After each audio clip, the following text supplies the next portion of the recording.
misconceptions. We've got truth in our possession. No room for doubt, no time to waste. It's time to put flat Earth in its place.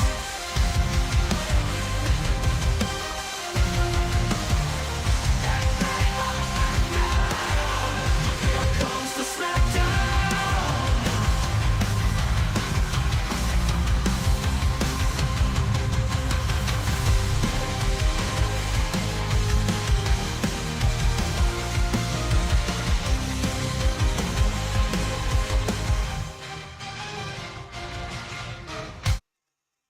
Welcome everybody to MC Toon Live. I'm your host, MC Toon, where it's always Tuesday night.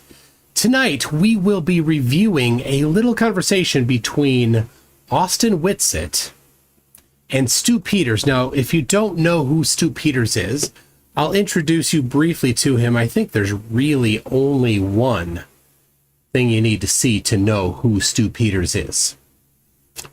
Right there. That's really about all you need to know about Stu Peters. He posted that yesterday on Twitter, on X. So that's who Stu Peters is. Quite a piece of trash. A walking dumpster juice, yeah, in a 200-pound leather bag is essentially what he is. And since he is a friend of the Fuhrer, do you think Witsit will also be a fan of Stu? Well, yes, of course. They're both friends of the Fuhrer. They both rather like the mustache man, it seems. And so that really should get you going. Now, the question is he a flat earther? Well, the answer is, of course he is. Here is a tweet from him. This is over a year and a half old. This tweet is here. He says, strange how NASA's cameras pick up the Earth's curvature. Which this one on the top is not from NASA.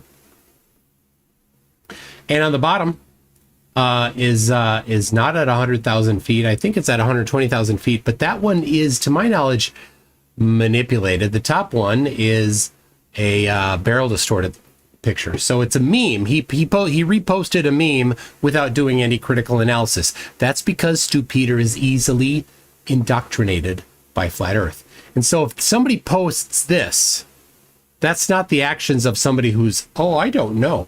These are the actions of somebody that is a flat earther. Here's another one that he posted. This is about a year ago. This is March 23 of 2023. So over a year ago, about a year and a half. Here you go. Another one here. Now,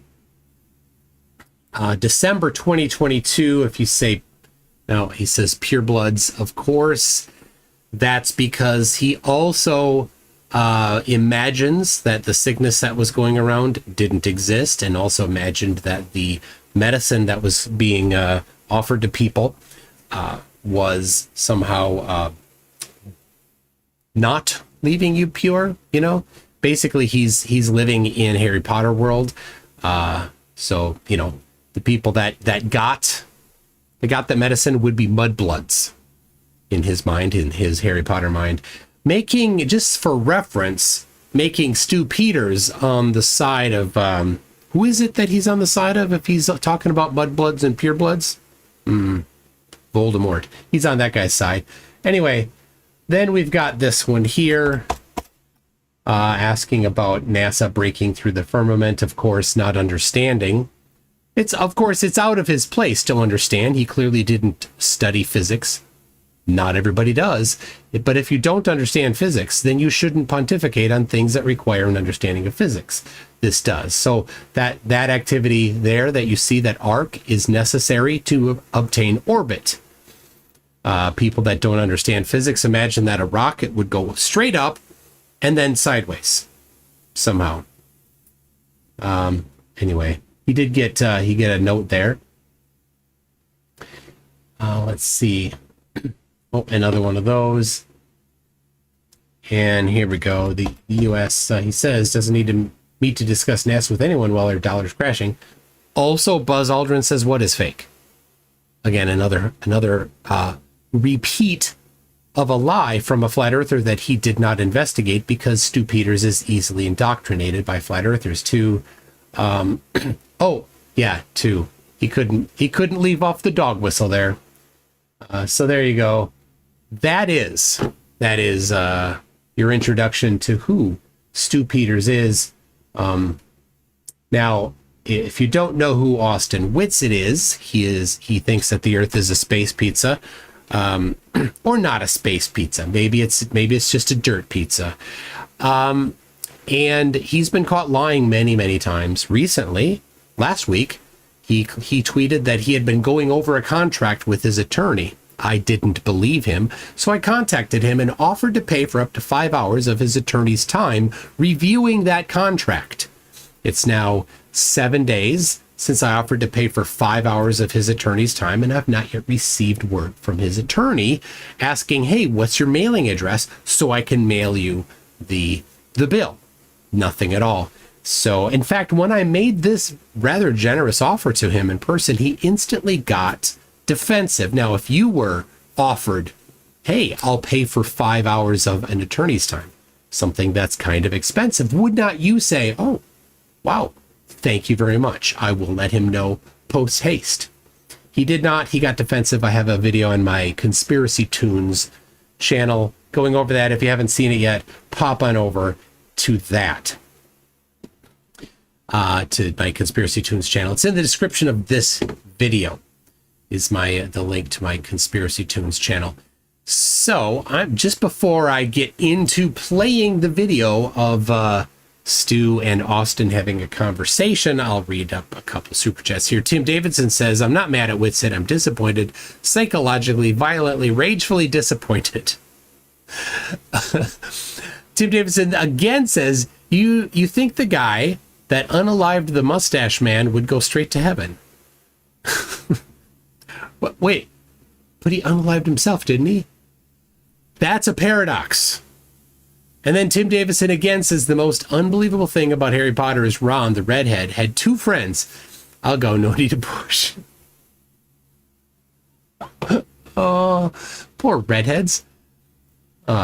Anyway, so this wasn't a super long thing, but I've got a couple special features that I'm going to be putting in the middle that I have planned for you. So here is the video of there's a little bit at the beginning. I might skip a bit because it's not super important. And at the end also, there gets to be a little bit of stuff that we're going to skip over. So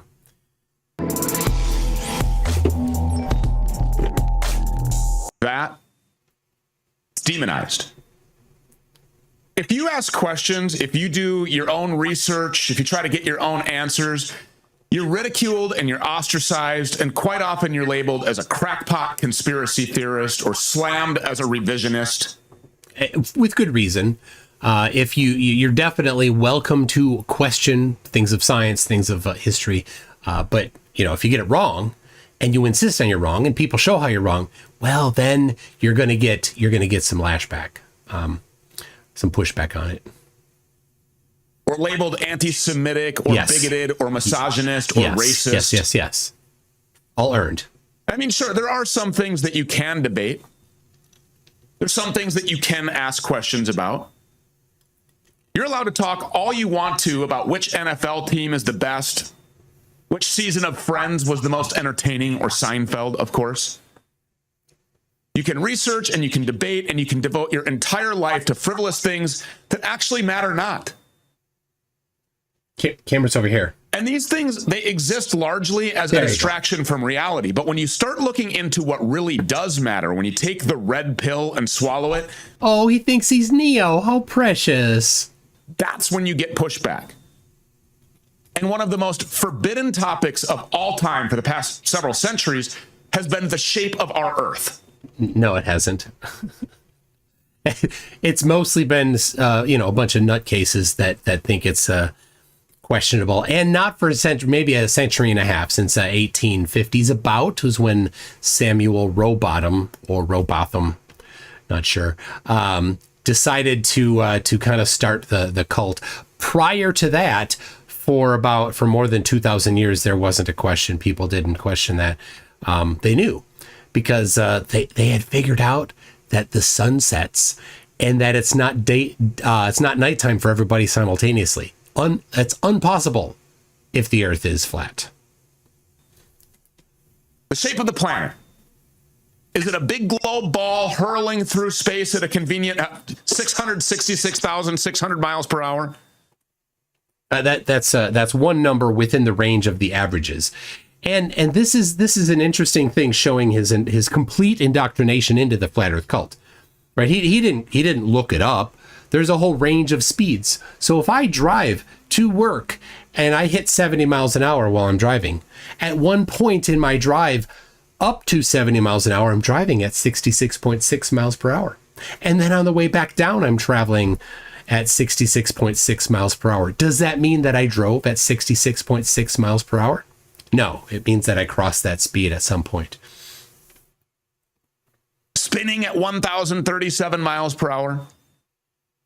I mean, we're told, as a matter of fact, from practically the moment that we're born, that the Earth is a round globe ball and it's hurling through space at thousands of miles an hour, spinning around constantly on its axis, while we all just stay in place and feel absolutely nothing and ask no questions. Yeah, it's called conservation momentum. Now think to yourself, are these the words of somebody that is not a flat earther? No, these are 100% the words of somebody that is absolutely, completely indoctrinated into the flat earth cult. Just keep listening. By the way, about what's going on. We're supposed to just blindly believe that the Earth is spinning at 1,000 miles per hour or more, spinning around itself in a circle every single day while we just stay put. Yeah. While we just stay in place. Doesn't make any sense. And the whole... Yeah, again, that's because you're not smart, Stu. You don't understand the topic. You're not qualified. Right? Stick to your lane, buddy. I don't know what your lane is. It ain't this. I think the lane that you're in, you probably shouldn't be in either. I don't know what else you could do. Maybe you could go back to being a bounty hunter. Maybe that's your true calling. The whole story becomes even more ridiculous when you start factoring in air travel. So if the Earth is spinning at 1,000 miles an hour, it shouldn't be able to take off. You shouldn't be able to take off in a plane. Or shouldn't we be able to just hang over and hover above the Earth until our destination just shows up underneath us? God, is he stupid? I think Stu's middle name is Pid. It has to be. That's how stupid he is. He really, really is incredibly dumb. Stu, please shut your face hole. You're too dumb to understand this. This is way above you. I mean, this stuff here is fourth grade science stuff. Significantly beyond your level, Stu. Way past your level. This is, I mean, you should seriously, Stu, stick to keeping the crayons out of your nose as the topic of the day. There is something called conservation of momentum. Now, in fourth grade, fifth grade, third grade, somewhere in that range, it's introduced in science class. It might not even be a science class. It might just be a class that you take that winds up doing science. And they probably didn't say conservation of momentum. They probably did not say the Newton's first law of motion. They probably just introduced the idea without putting the words on it. Seriously, this is covered in elementary school. I know this because I homeschool our kids. I'm the science teacher. So I know the topics that get covered in, about the grade they get covered in. So when something is moving, it keeps moving if there isn't something to stop it from moving. So an airplane, say a helicopter or a hot air balloon, takes off of the Earth and goes up. Stu, think about this, Stu. It's already moving with the Earth at whatever speed it's going. At the equator, it's 1,000, but where you live in Minnesota, it's maybe 700 miles an hour. So 700 miles an hour, the hot air balloon picks up off the ground, and it's already moving 700 miles an hour. and the air is moving 700 miles an hour because the ground is moving 700 miles an hour. Everything is moving 700 miles an hour. Why would, just because you're no longer touching the ground, why would the balloon or helicopter instantly move or stop moving 700 miles an hour? If you're on an airplane, if you jump on the airplane that's moving 500 miles an hour, do you get slammed to the back of the plane at 500 miles an hour? No, you don't.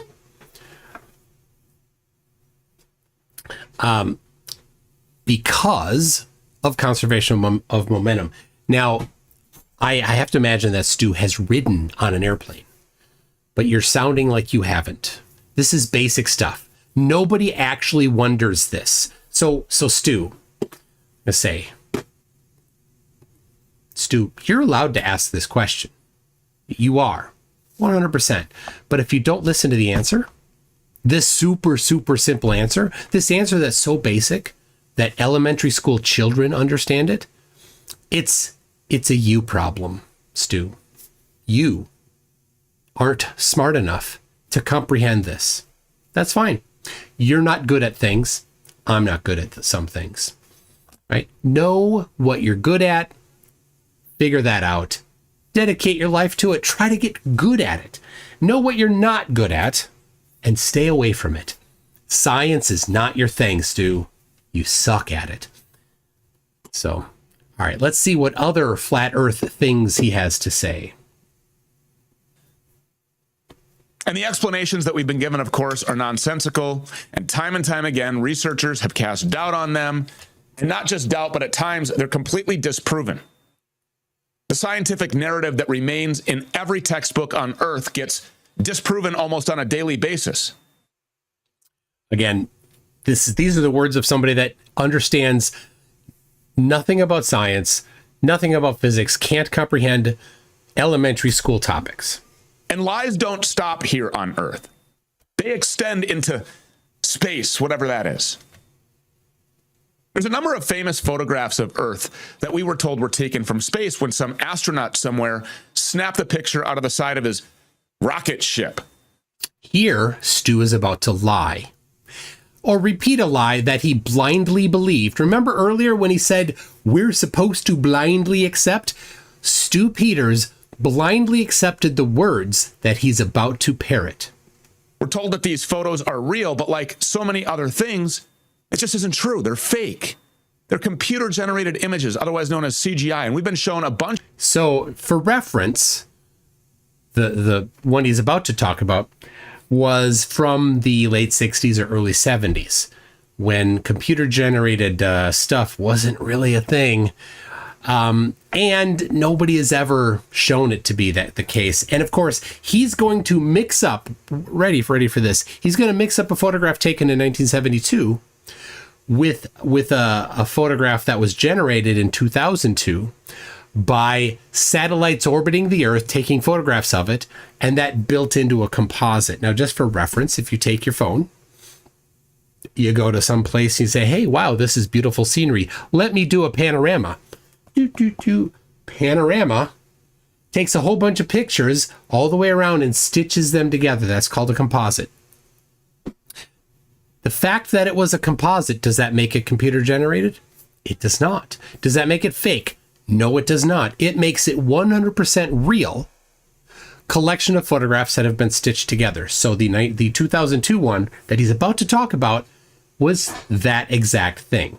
Of CGI generated renderings of what a round Earth would hypothetically look like from thousands of miles away into space, but we've never actually seen a photograph that a real person took with a real camera or a smartphone showing the same thing. And guess what? NASA admits this. No, right there. And that is the lie that he just parroted. Think about that. Why did he say that? He has not researched it himself. He has only parroted from other people. I know that's the case because it's absolutely untrue. And I can prove it right now. I will pull up a photograph that was taken in 1972. This photograph is currently in a museum that Stu could go view. It's in Houston, Texas. The actual original photograph is available in Houston. If you really wanted to, you could go to NASA in Houston, who currently has that photograph in a freezer. And here's that photograph right here. This is the 1972 blue marble photograph. You can see on the sides of it, there's perforations on either side. That's because this is a photograph that was taken on photographic film. That's the actual film that actually went to space that you see there. It's a scan of that actual photo. What you can do is you can go download multiple sizes of it, including the raw uncompressed photograph of it. It's 1.3 gigabytes in size. It's rather high resolution. And if you think it's maybe fake, you don't even need to go to Texas. You could just download that one right there. You could bring it up in some photo forensic software. You can get a photographic forensic expert to have a look at it to see, hey, does that actually look like a photograph? Is there any part of that that is computer generated from 1972? Is there anything in there that doesn't look real? Now, you wouldn't take the advice of somebody who has no clue how to do any analysis of a photograph. You would want the advice of somebody that actually knows their stuff. There's plenty of people that do understand this topic. You could ask them. But no flat earther has. They just make up stories about it, like you did, or you just repeat it. And just recently, we were treated to yet another ridiculous CGI rendering of space as NASA released this blatantly fake video claiming to show a space capsule detaching from the International Space Station before descending back down to Earth. So watch this and ask yourself, what makes this blatantly fake? What about this? What expert analyzed this to identify that it was blatantly fake? Take a look at this. What's fake about it? Stu, why did you call this blatantly Separation fake? confirmed. Starliner is now backing away from station and starting its return to Earth. Starliner thrusters will then complete 2 short firings to gradually increase the separation speed to help the spacecraft carefully move away from the orbiting lab. So, what is fake about this? Now, some flat earthers are so dumb that they don't even understand that the door that you're looking at on the outside, that's not the pressure door. The pressure door is on the inside. That outer door there, that covers up once they back away. But that door isn't the door that separates the pressurized inside from the unpressurized or the lower pressure outside. The vehicle is now about 2 meters away from the International Space Station. At the time of undocking, Starliner and the International Space Station were flying approximately 260 statute miles over central China.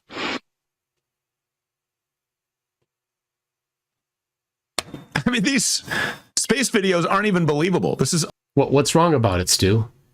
Is it just your script that says that? And you had your producers go get some video and you didn't look at it? I don't know. This seems a bit strange. IQ test at this point. And while we're talking about ridiculous space videos, I'd be remiss if I didn't show you this one from last year when India claimed to have landed a spacecraft on the moon and then showed off completely fake video clips that looked like they were pulled out of a mid-90s video game. So this right here is labeled as an animation.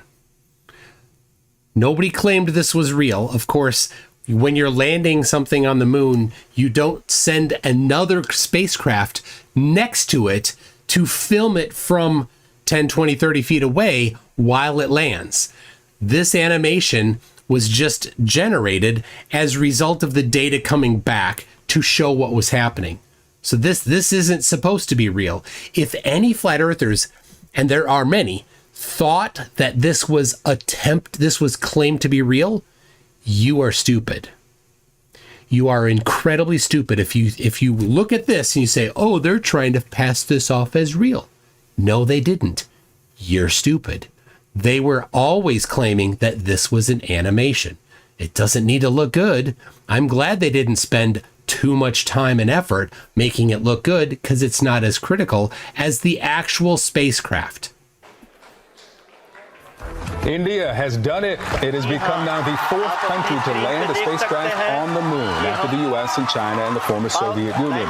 Just moments ago, and we're talking just a couple of minutes, the Chandrayaan-3 spacecraft landed on the lunar South Pole. Look at the celebration here. India's Space Research Organization is... So this is, right here, this is, I think, some claimed real photographs or video that way it was taken out of the spacecraft. You'll notice the spacecraft isn't in it because the camera was on the spacecraft. It's not taking a selfie. Already sharing stunning photos from the mission. And look at these pictures of the approach. It's a rare close-up of the moon's kind of dusty gray terrain. So he is now highlighting his stupidness. Of course, the Indians would make the and worst space host videos of them all. I mean, the whole lie gets blown up and the world realizes that space exploration is a sham. NASA will have the Indians to blame. What a jerk. They should have stuck to eating. Austin Whitsitt. Now that there is a silence there. This video, I think, was edited by Witsit because I downloaded this from Witsit's channel. I think Witsit muted the word that he said there. I'm not going to repeat what Stu Peters just said about Indians, the people from India, that they should stick to eating, and then the word that wasn't there. Fill it in yourself. Not going to repeat that. I'll just say Indian food is my favorite.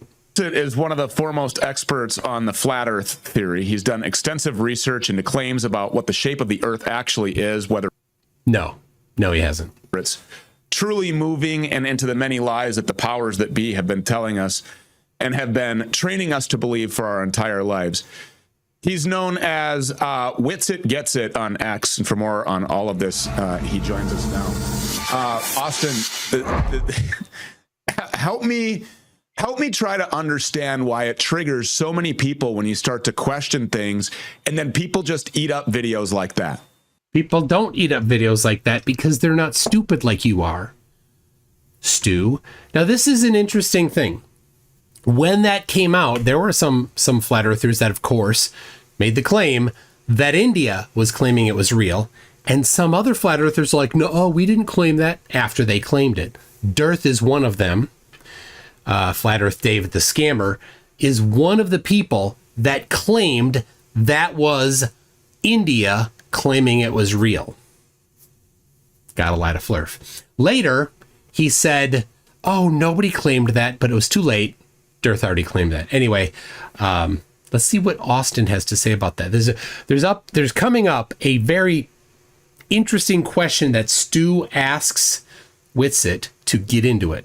Pay attention.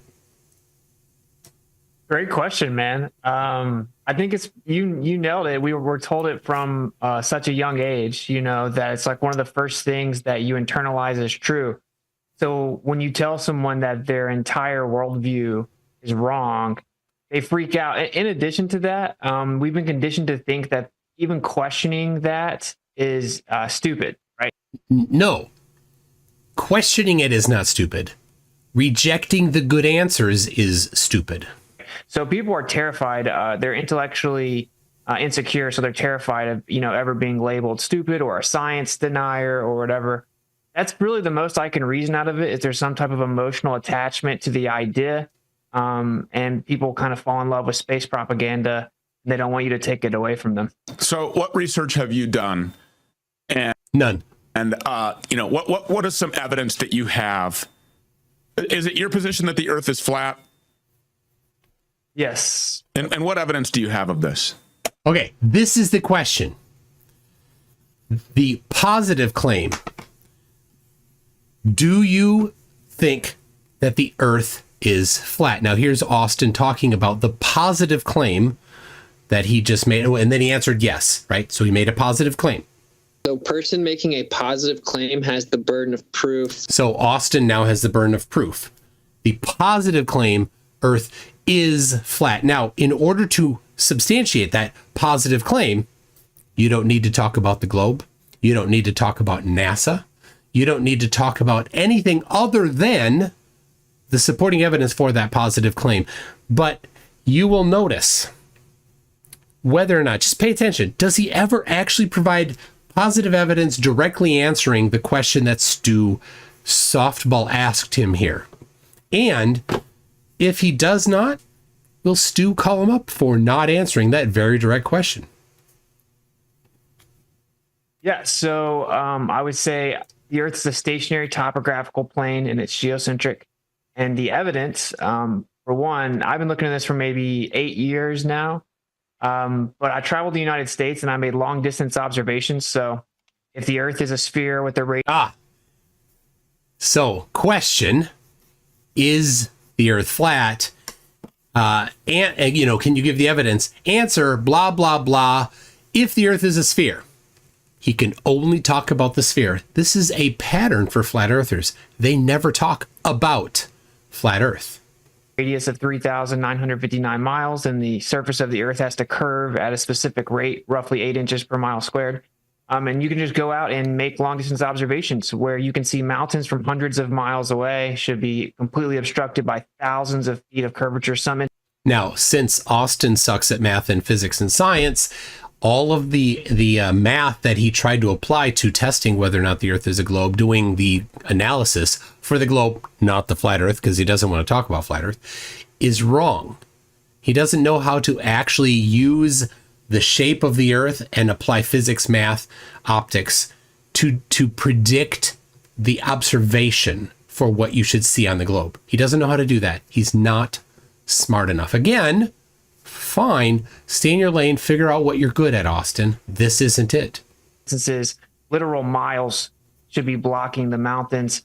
And then, you know, laser tests, line of sight, microwave transmissions that are horizontal over bodies of water, mirror flashes. There are many pieces of evidence. So nothing specific, notice.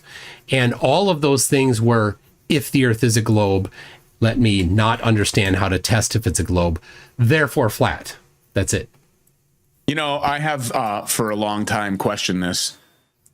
A long time meaning maybe a couple of years when it was, you know, kind of first. I think I talked to a guy called Flat Earth Dave. Sadly, and he gave some pretty good arguments. I guess some of them were kind of, you know, half-heartedly debunked in some ways. But just let's talk about a more like common sense. You know, I'm very much a normie when it comes to this. No, but he's I just not. know that NASA's full of, and I believe nothing that they say. If I am leaving Minneapolis and going to Florida or traveling from Florida. Please, if you leave Minneapolis, don't come back to Minneapolis. We don't want you here. And coming back to Minneapolis, which I do every other week. If we're spinning at, what was it, 1,037 miles per hour? If we're spinning at 1,037 miles per hour and I take off from Minneapolis, how the hell am I ever going to catch up to Florida? And what is the scientific justification for saying, hey, that's impossible? What's the explanation that the globe people always give? Now, if Austin was going to be honest, and if he actually understood science, Austin's answer would be conservation of momentum. That in Minnesota, you're traveling as the Earth rotates at the speed at the surface of the Earth. And when you move south, that speed is slightly different. And so the airplane needs to make up over the course of a couple hours while it's flying that slight different lateral speed. That's it. It's not that difficult. Yeah, so they say that the atmosphere moves with the Earth. It does. And so that basically it's like you were flying over a stationary Earth. Because, of course, to fly... No, not like you're flying over a stationary Earth, right? There is coriolis, but it's very small. But you can do the analysis for it, and it's taught in flight manuals. I have one. I'll get it up while you talk there, Austin. And you have to treat the Earth like it's entirely stationary. That's the way planes are designed and pilots are trained. The problem with that is that actually what they're claiming, and they don't realize it, is that the plane is conserving its momentum as it leaves the surface of the Earth. So now you have a dynamic change in reference once you... Hey, he said conservation of momentum there. Good job. ...get into the air. The air actually would be moving separately from the Earth and slightly dragging behind it, lagging behind it, proportionate to altitude. Simply put, the higher you go, the more behind the Earth it would be. But they basically just claim, well, it's just an illusion. How much, Austin? Did you do the analysis of that? Did you actually analyze how much different it would be? I don't think you did. I don't think you're good enough at math to do that, Austin. Fly the plane like it's stationary, and it all just magically works out. So that's their claim, is that the air moves with the Earth. Yeah, and so there's a name for that. It's the law of viscosity, and it's used in all sorts of things. But let me see here. I've got a manual. We can look it up here. Pretty sure I didn't mark this yet. There it is. Let me get this here so that you all can see it. Right here. All right.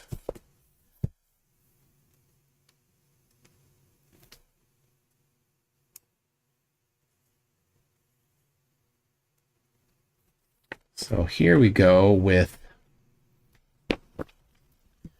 coriolis. Do you see that right here? Coriolis force. It's there, MET 11, 12, 13. I guess I should show you the book we're looking at here. This is the navigation meteorology book. Something the private pilot's license course. So there it is. We're looking for, let me drop the Sydney, Australia one in there. MET 11, 12, 13. Let's see here. Here we go.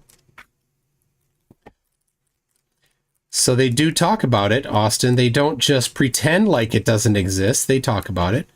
In reality, it's not a large force. But there it is. Oh, dear, look at that. They talk about it, Austin. Earth is seen from the North Pole with the direction of motion, right? Coriolis force, geostrophic wind. So it shows the wind patterns that are due to Coriolis. These rotations happen because of Coriolis. Rotation happens one way north of the equator, a different way south of the equator. So it imparts wind in it, and let me zoom out a little bit here. Get some focus on it there. So there you go. So the Coriolis force imparts wind, and you can see here you've got this graph here talking about the pressure gradient, talking about Coriolis force, and so instructing the pilots on what to do and how this affects their flight. So there you go, Austin. They don't just pretend that it doesn't exist. It does exist. And you, Austin, are ignorant of it. But you come on here pontificating as if you know. And that's the problem. That is your pompous condescension in your ignorance. And it's a disgusting look, Austin. Look at that. Look at that look on his face. That look is, I know so much. But you don't, Austin. I just showed you something you didn't know. You didn't look it up. So. Okay, so this has been disproven somehow? No. Yeah, well, for one, this is the simplest way to show why that isn't true. Is say you take like a high altitude balloon or even a drone, or Felix Baumgartner jumped out of a high altitude balloon like 100,000 feet up. The Earth doesn't move underneath. Okay, so Austin did give a sort of correct answer. He talked about conservation of momentum.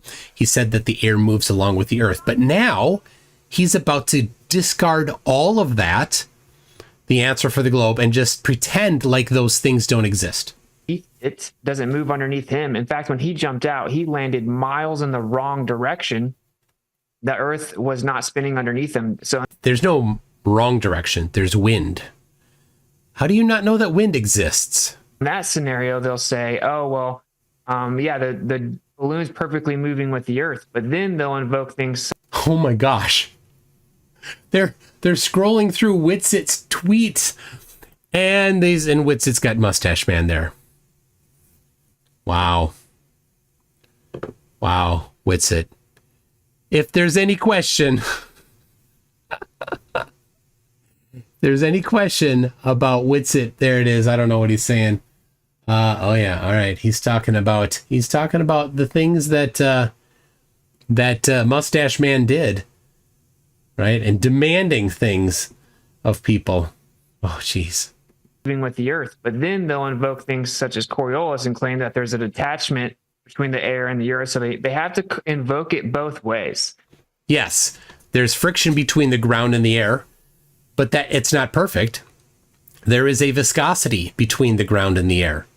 The law of viscosity actually has details the amount of force that's imparted between the ground and the air. It's not a lot, but it's enough to mostly keep the air moving with the Earth. Then on top of that, wind does exist, and so does coriolis, which creates wind. This is all just an application of these different forces, things that are beyond your comprehension, Austin.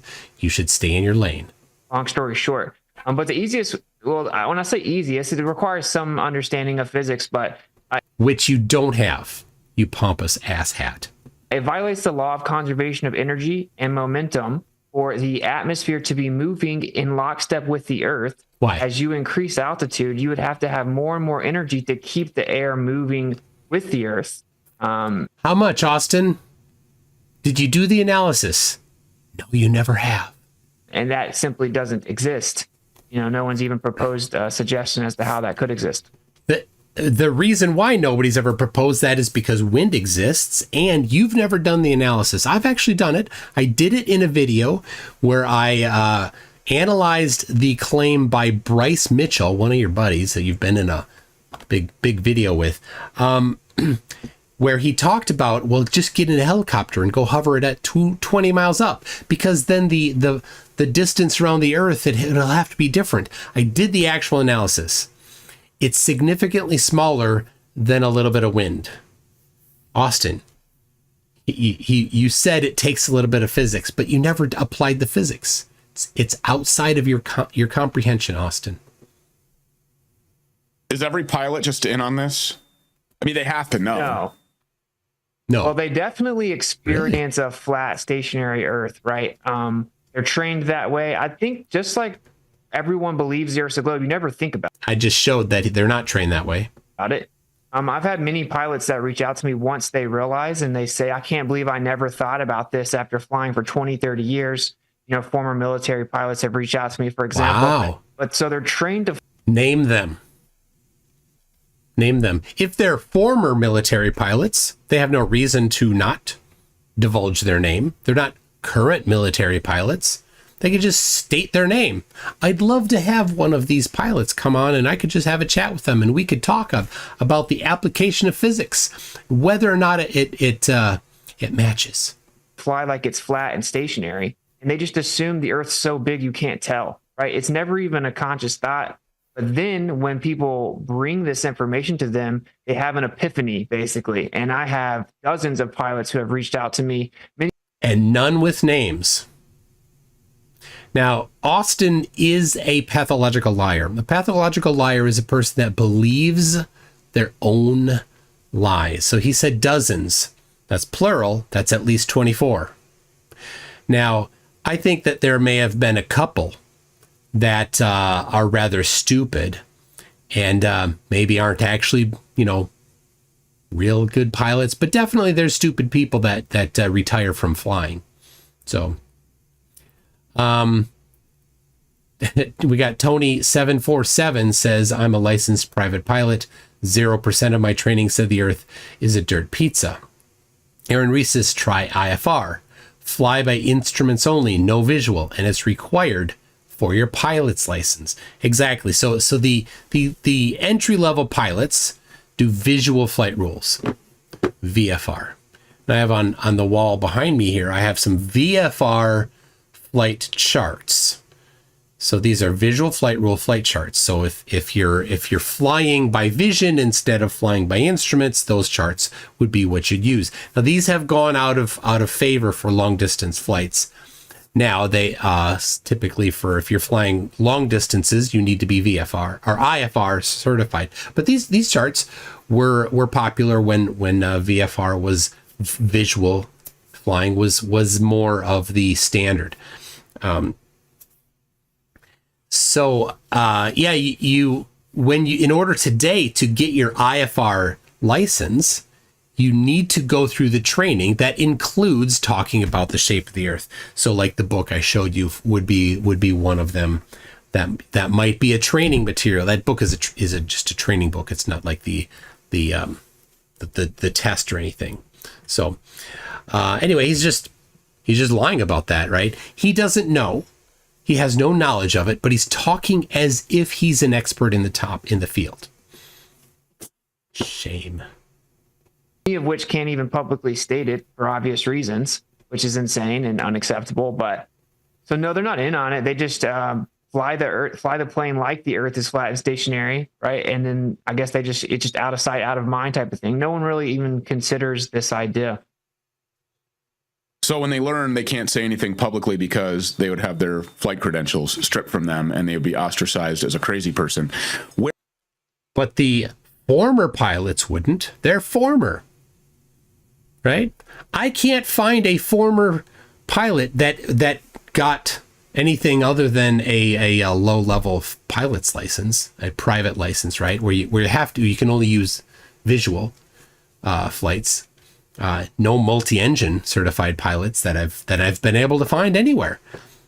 In fact, there's only one sort of pilot that I know that says that he thinks the Earth is flat, and he did not know that these sectional charts, that's what they call these sectional charts.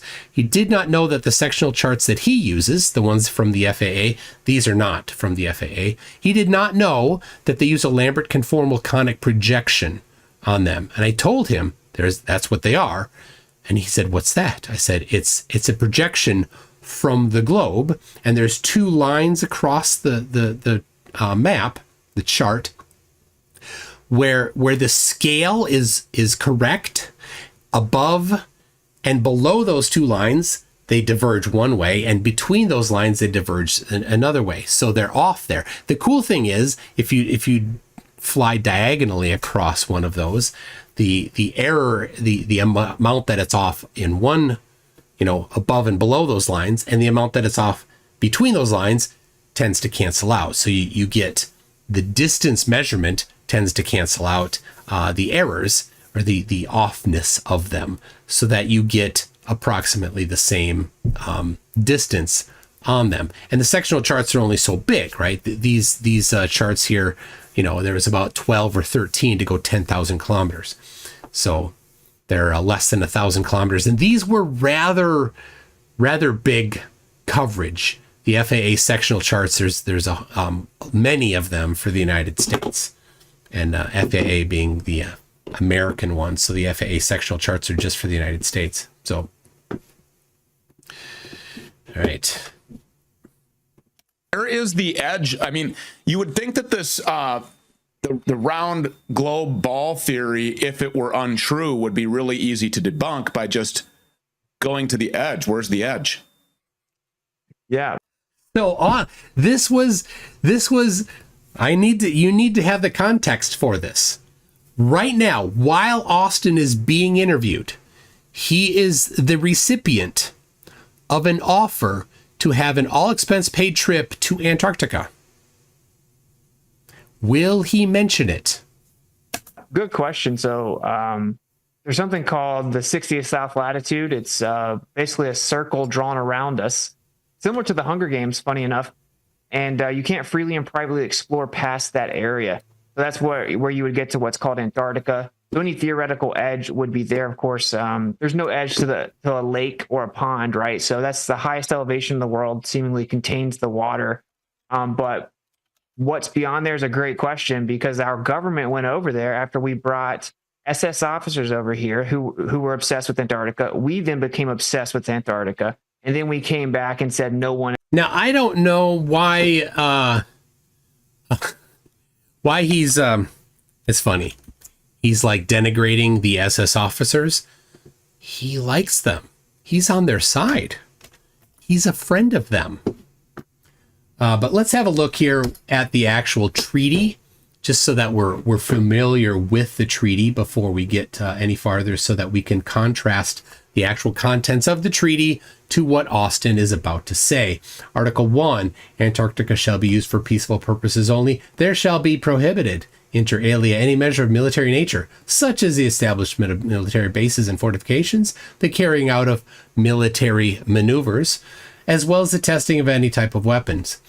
2, the present treaty shall not prevent the use of military personnel, equipment, and for scientific research or for any other peaceful purpose. Number 2, Article 2, freedom of scientific investigation in Antarctica and cooperation toward that end as applied during the International Geophysical Year. That's the year that this was signed into a treaty, shall continue subject to the provisions of this treaty. So it'll continue. It's not just for that year. Right there, freedom of scientific investigation. So can you go there independently? Absolutely, 100%. The treaty guarantees it. There are rules. You can't litter. You can't leave your garbage behind. So, including your waste, all of your waste, you gotta bring that out with you. And if you're going to go there, you need to tell the other members of the treaty that you're going to go there. I think that's in Article 7. In order to promote the objectives and ensure the observance of the provisions in the present treaty, each contracting party whose representatives are entitled to participate in the meetings shall have the right to designate observers. Oh yeah, so this is everybody that's a member can at that particular definition in that previous article can say, hey, we want to examine what you are doing when you're in Antarctica. This is a good thing. You're not allowed to go do secret stuff there. Right? It just means, so you can designate observers to carry out inspections provided by the present article. Observers shall be nationals of the contracting parties which designate them. This is a good thing. The provisions of the treaty shall apply south of 60. That's all that this means. This is where it applies. It's important to know that, let's see here.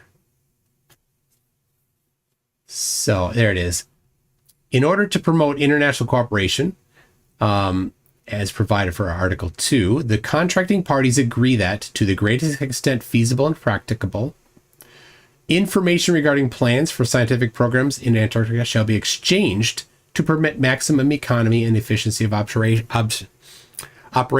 If you're going to go, you need to tell everybody else that you're going to go. Scientific personnel shall be exchanged in Antarctica between expeditions and stations. So you can move people around. Scientific observations and results from Antarctica shall be exchanged and made freely available. So if you do science there, you're supposed to make it freely available. This is a good thing. This doesn't mean you can't do it independently. It means you need to be open about what you're doing. So anyway, that's a little bit of it. If you just Google Antarctic Treaty PDF, you can get this exact same page here and you can read it. It's not that long. It's all of 7 pages. I have a video. If you're not the reading type, I have a video where I read the entire treaty for you. So if your mom is busy, you can have somebody else read it to you. On my Conspiracy Tunes channel, just go there, you'll find it.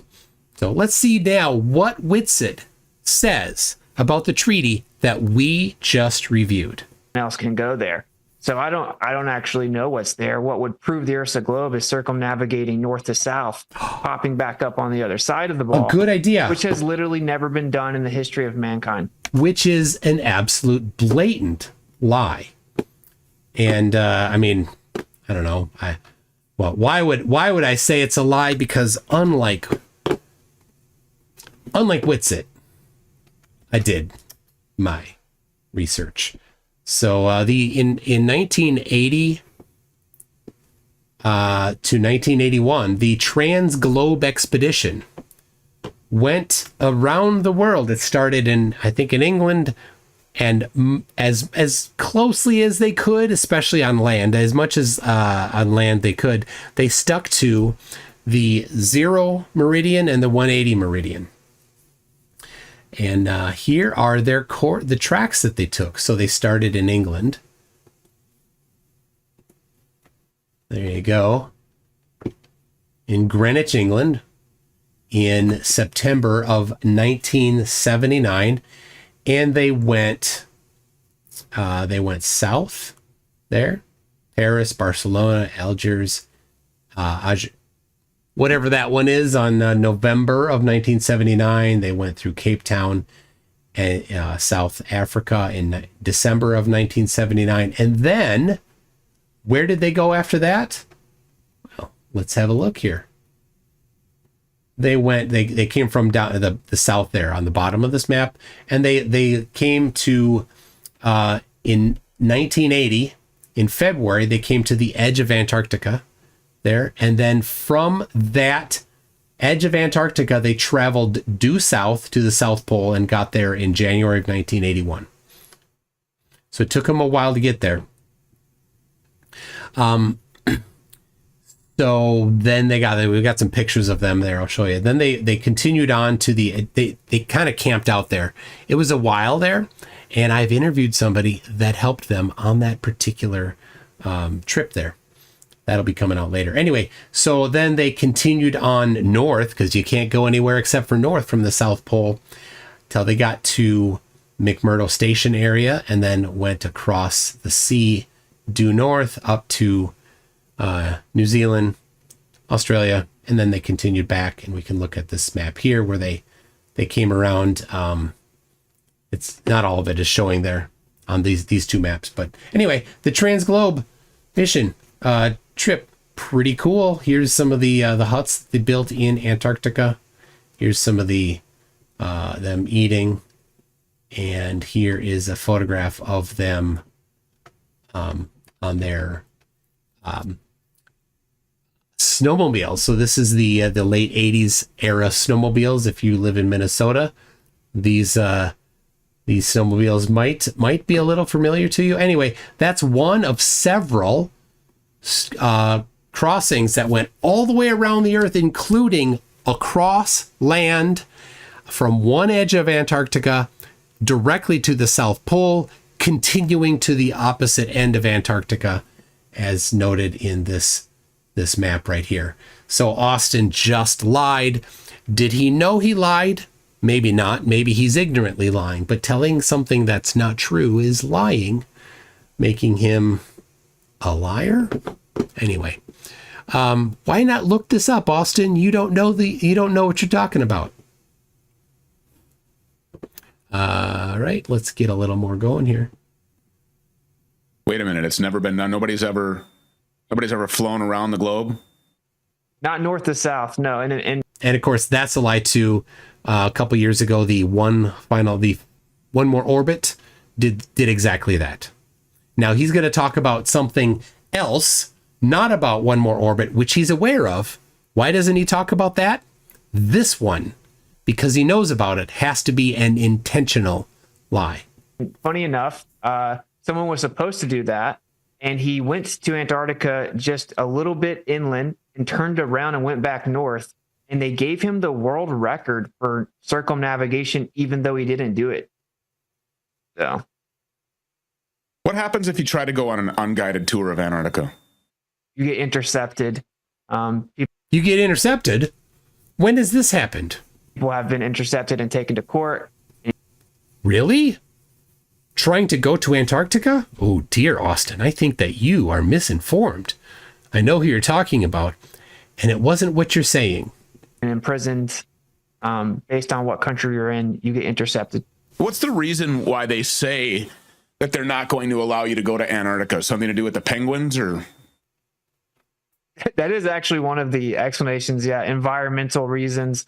Commercial flights are banned because of stuff like the penguin population. No, commercial flights are not allowed because there are rules about the number of engines you have and how far you can go from an airport where you can land. I think it's called ETOPS, I think that's called. So, and it's just rules that the different flight organizations have. It's not some sort of an Antarctica rule. If a plane can fly over it. A plane can fly over it. Antarctica doesn't have rules about it. It's the rules of the country of the plane that's where it's leaving from, and they all kind of have a bit of a consistent rules, right? If you're going to be flying, let's just think about, if you're going to be flying, take off from Australia. Well, Australia has rules about you can't do certain things because it's not safe. If you only have 2 engines, then you can only go so far from an airport because that you can land at. If you have more than that, then there's different rules. So things like that exist that prevent you from flying over just all of it, but it has nothing to directly do with Antarctica's rules. So anyway, there have been planes that have done it. They just made sure they had the clearance and the rules to do it. One more orbit, did it. So why lie about it? And they just claim that it's one of the only resources that we have decided to preserve for science, and it's too delicate of an environmental location for people to inhabit.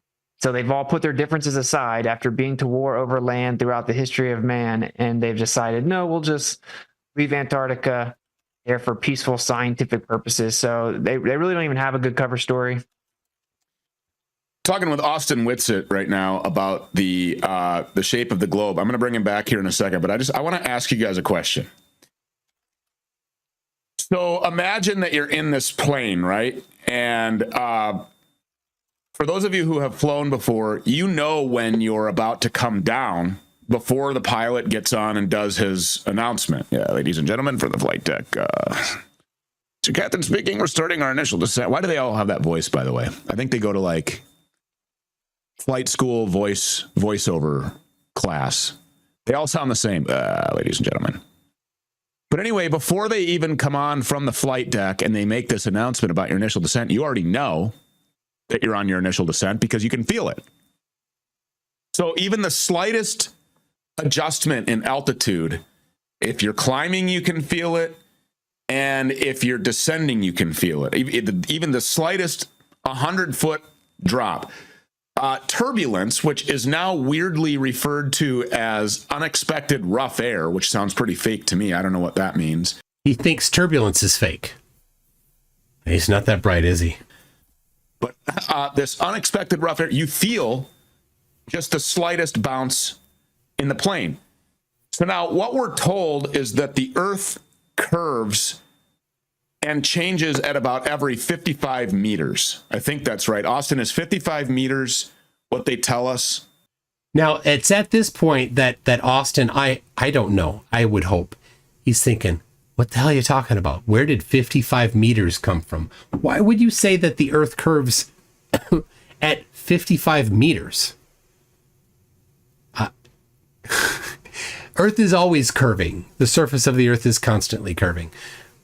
Like, does Stu think that it goes straight for 55 meters and then has a very, very small angle and then another straight for 55 meters and then another? Does he think that's our claim? I don't, where the hell did he get this from? Sure, technically it's always changing, but that would be a good distance to a noticeable difference. Okay. Inches per mile squared. So if you're changing at every 55 meters and you're traveling at... So Austin got the right answer. Good for him. And then Stu goes back to, so if you're changing every 55 meters, it's so dumb. Speed over ground of, well over 500 miles per hour. And the pilot has the autopilot engaged, which another announcement that they make, ladies and gentlemen, we've reached our cruising altitude of 36,000 feet. So you're supposed to maintain this 36,000 feet over this round ball globe, right?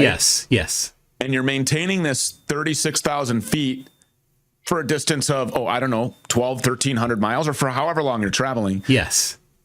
So you would obviously have to continue. And here, once again, Stu, I'm going to back it up just a tiny bit. Stu is illustrating how PID he is. I know you know what's coming. He's so dumb that you know what he's about to say. descending like almost constantly. Am I missing something here? I mean, Yes. you would feel that constantly. So no, you wouldn't feel it. So is Austin about to get it right or wrong? What do you think? It's an altitude adjustment, wouldn't you? What's the explanation? How do they explain that away? An altitude adjustment. So this is how dumb he is. So I'm going to. It's time. It is time for that. All right, here we go.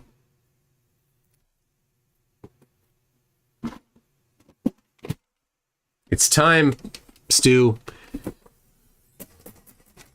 Oh, we got this. I don't know what this guy's. Hi there. Get this out of here. All right, Stu. You're just not that bright. I don't know if you're going to be able to follow along, Stu. But let's try to get it here for you, buddy. We're gonna try. Are you going to be a? I mean, I know you're not going to watch this, Stu. You're too far in your ivory palace to watch this. But in the off chance that you do, or maybe some other person does, let's do a little bit of geometry here.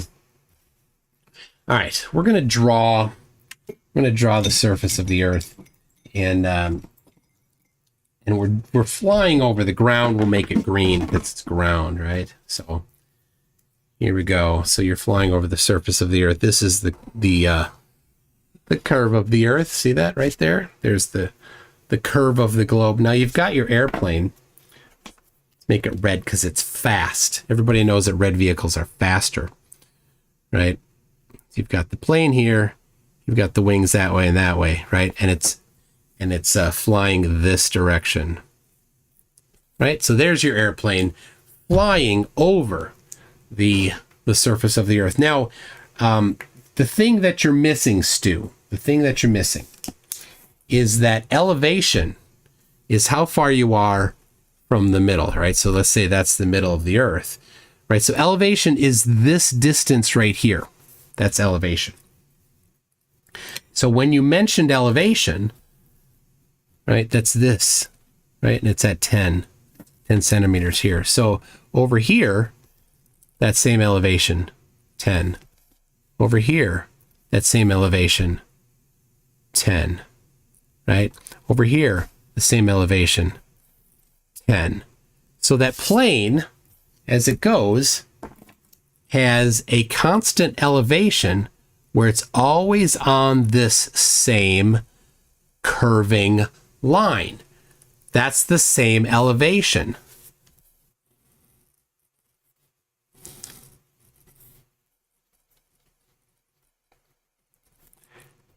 So we have this and this are equal. So when the plane goes from here to here, it's a curve, but it's not descending. It's the same height at both places. So now when the airplane comes in to land, here's what happens. It's going to change its pitch relative to this line at this point. This is the thing that a lot of people miss, that let's say you're at this point now, right? And you say, at this point, we want to change our angle. We're going to angle down at this point. So we get out our protractor here, and we're going to measure the angle, right? And I'm going to freehand the angle here, but we're going to say we want to pitch down at an angle of just what, it doesn't matter, theta, whatever that is. The angle is theta. We're pitching down at that angle. Now, when that plane gets to this point here, right, which is below this elevation, it has now reduced its elevation.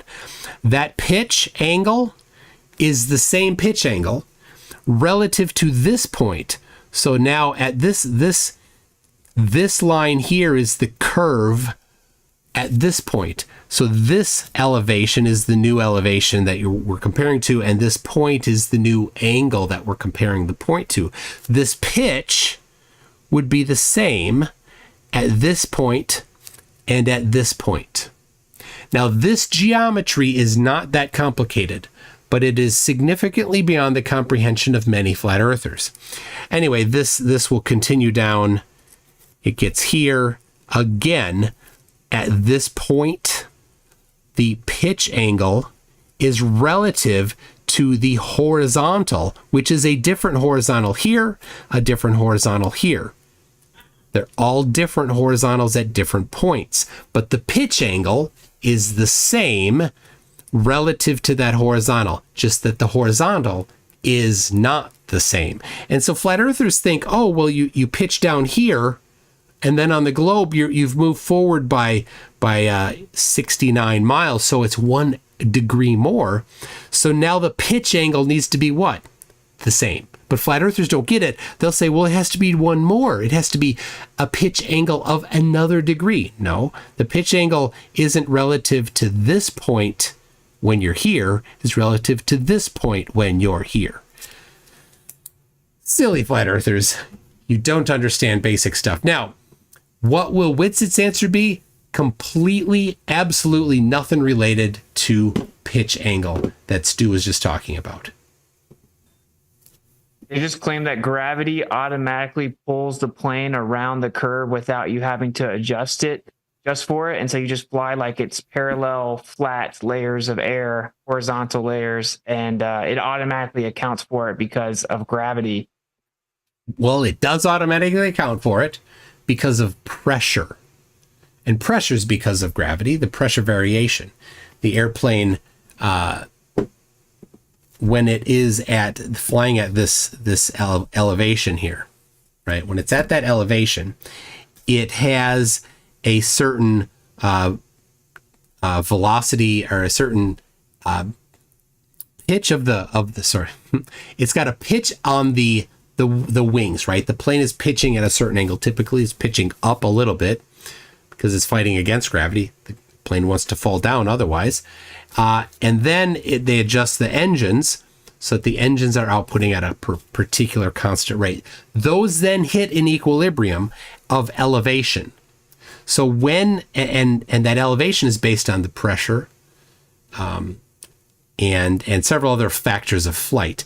But it'll stay at a relatively consistent elevation because at this elevation, the pressure is relatively consistent. And that's one of the big factors that keeps it at that same elevation is the pressure. So you don't need to make any adjustments for it as long as you're trimmed correctly and set your engine output to a consistent amount. It just stays at that elevation. Now, over time, the weight of the plane will reduce because it burns fuel, and so that will actually cause it, if you make no other changes, to rise in elevation a little bit because it has a little less downward acceleration, so it can go a little bit higher. So that's what actually happens.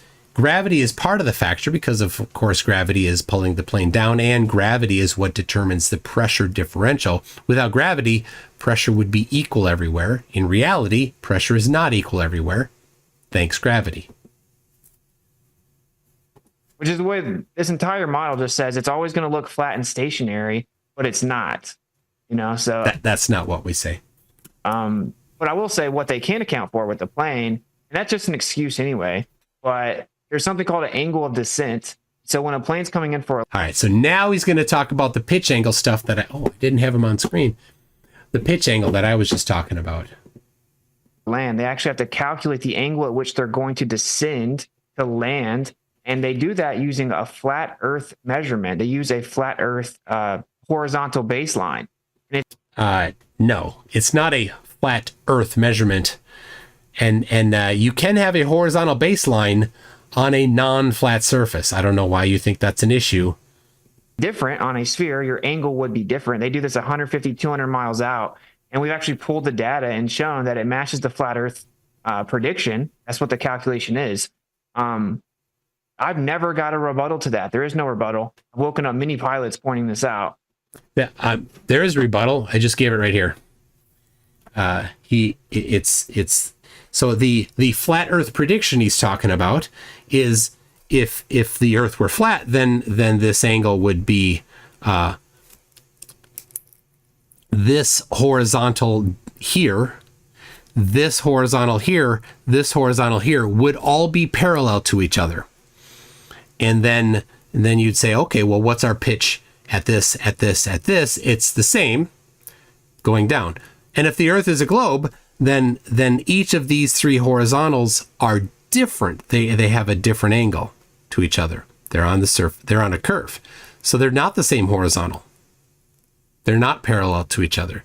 So when you measure your horizontal angle here, your pitch angle here, or dip, he's using a different couple terms that get tossed out, but that's relative to the horizontal at that point only. And it's a different horizontal than here. They're not parallel to each other, but he is asserting that they are all parallel to each other without having any actual measurements that they are all actually parallel to each other.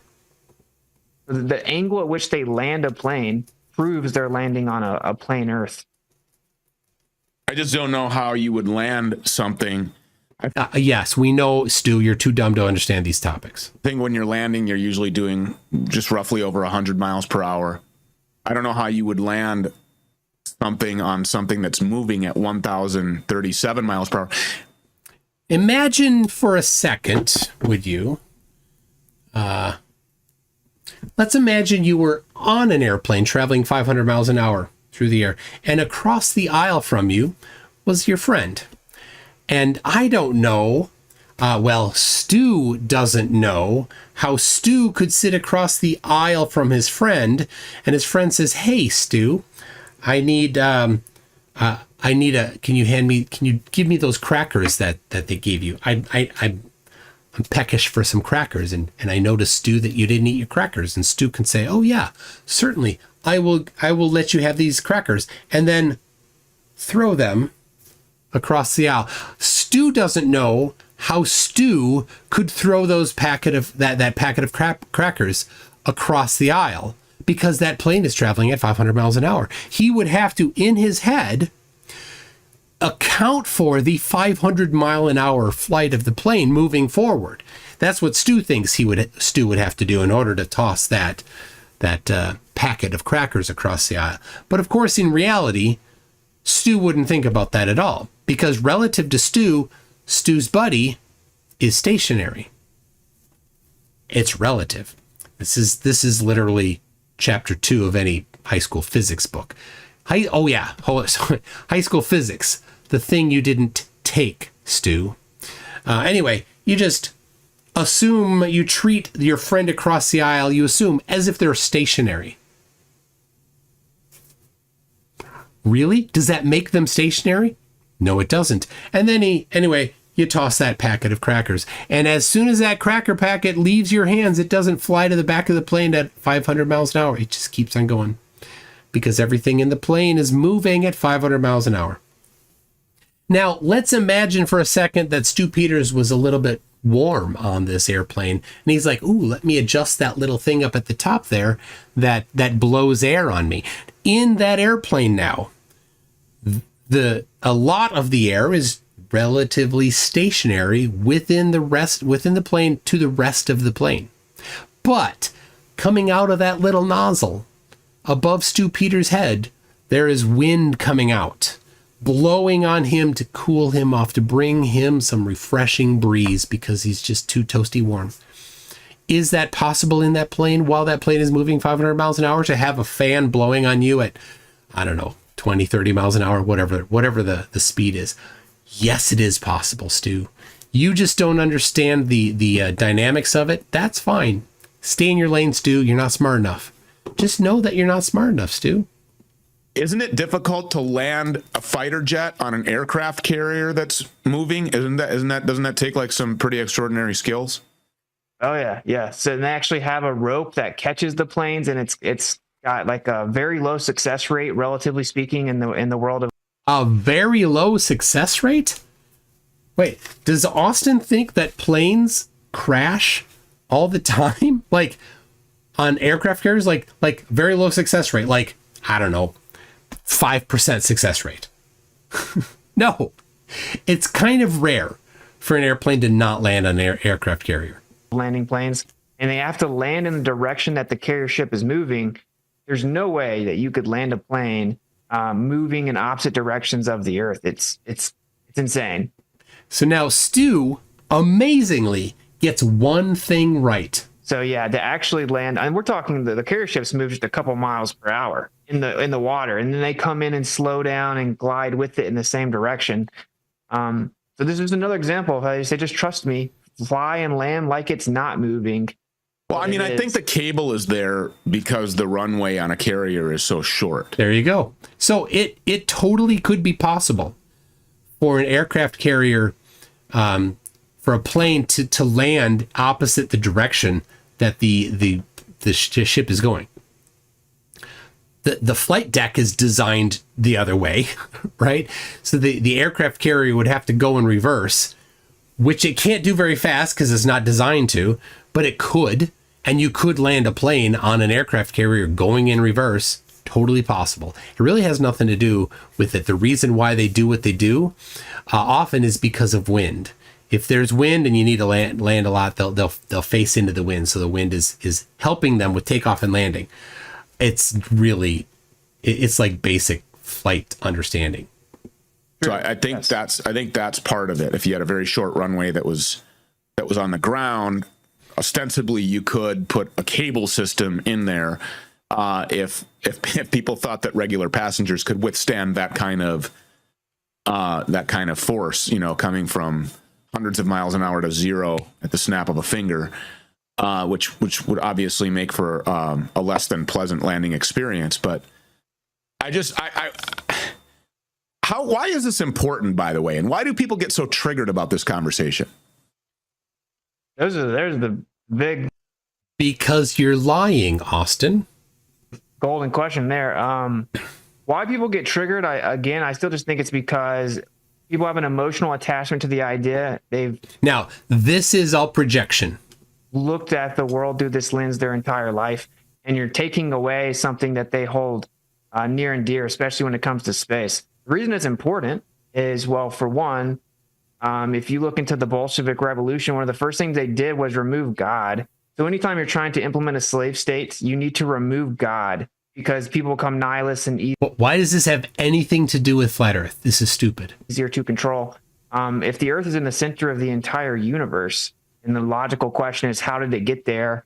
It had to be placed there, right? And further, if you've ever seen the Hunger Games, we have a circle drawn around us that we're not allowed to freely leave. So, by the way, Hunger Games is fiction.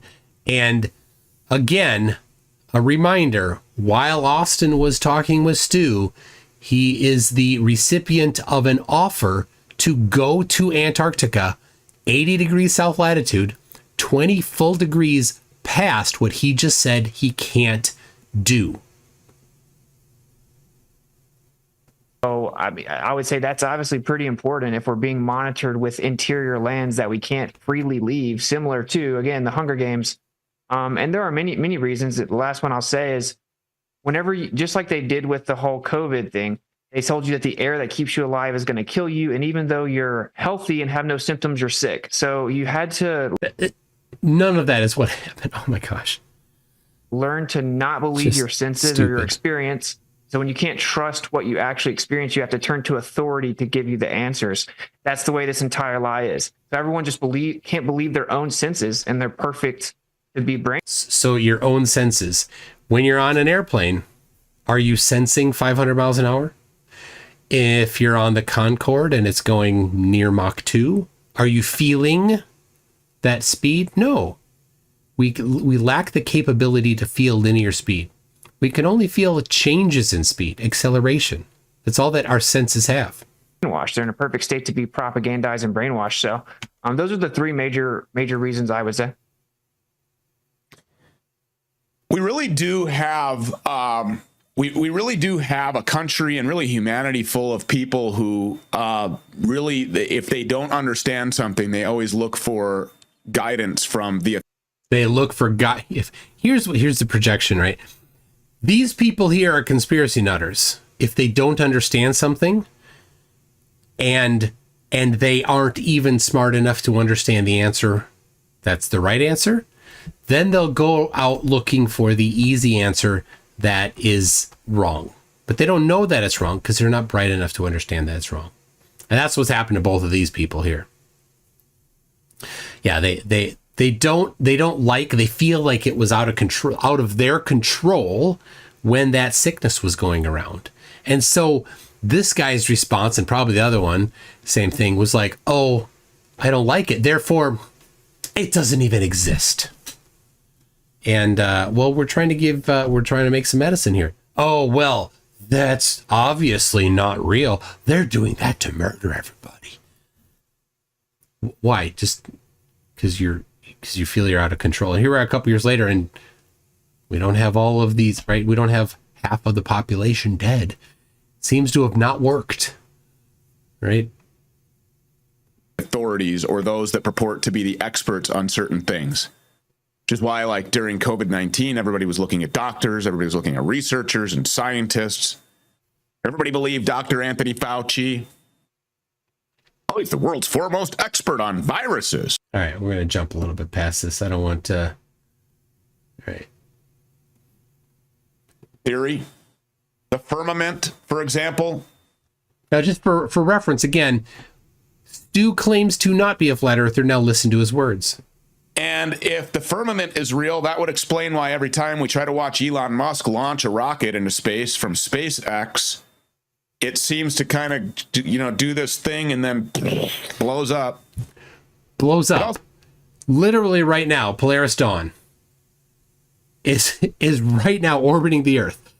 4 people orbiting the Earth higher than any other orbit of any people other than in the 60s and 70s when they went to the moon. This is the highest away from the Earth that people have been since 1972. They're literally right now orbiting the Earth. They didn't explode when they got up to the firmament. And this is the interesting thing. Conspiracy theorists are like, they see a video and they're like, oh, that one, it exploded, because they're doing Starship launches, right? They've done 4 Starship launches right now, and this is a brand new rocket, and they're developing it now, and as they progress, things get better and better, but early ones blew up. Not because it hit the firmament, because it was lower than many other rockets have go daily. There's I don't know what the number is. There's hundreds of rocket flights every year now. And he's like, oh, every time they go, they blow up. Look, I know, Stu, you're in Minnesota. You're far away from Florida. But you could get to Florida. Actually, you just said that you go to Florida every week or every other week. You could go to Cape Canaveral and you could watch a rocket launch. They happen often now. You could watch it happen with your own eyes and see if it blows up. It won't. Also begs the question about the Challenger. Oh, yeah, okay. Now, this we're definitely going to jump over. That just makes me a little upset when he gets into that. When people get into that, people died. People went to funerals, loved ones mourned, and you just mock them, you assholes. Gets it. Show it on the screen there. At Witsit gets it. That's Austin Witsit. Now you look at the bottom there. Look at the bottom there. Look at that hair. Look at that hair. Wow. I don't know. What do you guys think? Okay, so that's the end of Whitsitt on there. He's no longer on there. So that's all of that particular interview. We're gonna do some other things. So what do you think about that? I think, well, I guess you heard all of what I think. Stu Peter, little message for you, Stu. I mean, I don't really care, since you are a friend of the Führer. I would prefer that you completely embrace flat Earth, just to make sure that you're over on the wrong side of a whole bunch of things. I don't want you on the right side. I want you off in that bucket of dumbness and disgustingness and vileness that you are, Stu. So yeah, definitely, Stu. I wish the best, that as you come out more and more into being an idiot flat earther that you already are, definitely time to embrace it, Stu. Definitely. Just publicly tell everybody. You can stop denying. You can come out of the closet, the flat earth closet as it is. So Yeah. And Whitsitt, lots of lies there, lots of incorrect things there. But that reminds me of some other things that Whitsitt has said. So let me pull this up. I'll get it ready, but I have, there it is. Yeah. Okay. I'm way behind on some super chats, so let me read them. We'll get caught up before I do this next portion of the video. Somebody asked, wasn't today the deadline for Whitsitt to accept the all expenses paid trip to go to Antarctica, to the place that he just said he couldn't go to? See if what he said. Yes, I don't have any information on that. To my knowledge, there has been no announcement yet. So I would expect tomorrow to see if there's something coming from Will Duffy, who's in charge of that. So I'm anxious to hear the results. Rick says, standard, I don't understand things, so things are fake. What side of I think it's wrong, so it's evil? With a side of, I think it's wrong, so it's evil. Absolutely. So Stu has this idea that if it's from the government, it has to be evil. No. Should you trust the government? No. Question everything. Absolutely. But just because it's from the government doesn't automatically mean it's wrong. They get things right as well. If the government says 1 + 1 is 2, well, it's still 2. Don't go with some other answer.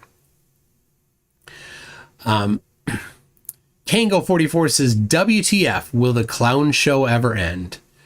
Unfortunately not. I don't think so. Social media has lowered the bar so that the village idiots can get on the internet and spread their idiocy. Flat Earth, alien exopolitics, quantum woo, not understanding how contrails work. It just goes on and on. Debunking nonsense is a target-rich environment. Kango44 says, wow, Witsit taking a see you next Tuesday to a whole new level. Yes, so condescending and pretentious he is. Kango44 again comes in and says, for 8 years, Witsit on a weekly and sometimes more basis, he's been shown to be wrong on every point he's ever brought up. Also, flights doesn't use magic. Yeah. Kango44, channeling his inner Witsit, says books are gay and weird. Yeah, that's what he thinks. So I'm preparing for the next thing, because I've got something else coming up. I'm gonna put on screen. I'm gonna get it here. Couple minutes to that one. You remember what it is? Yes, okay. I don't need those. I don't know why I did that. I do need this.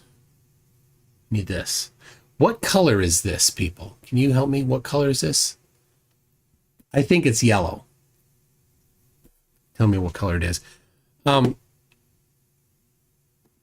We got Kango44 again comes in with Witsit is an expert pilot, engineer, particle physicist, geophysicist, virologist, cartographer, sailor, civil engineer, astronomer, quantum mechanics researcher, geologist, physicist, evolutionary biologist.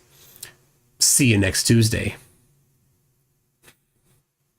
He certainly does seem to think that. Okay, people are not helping me.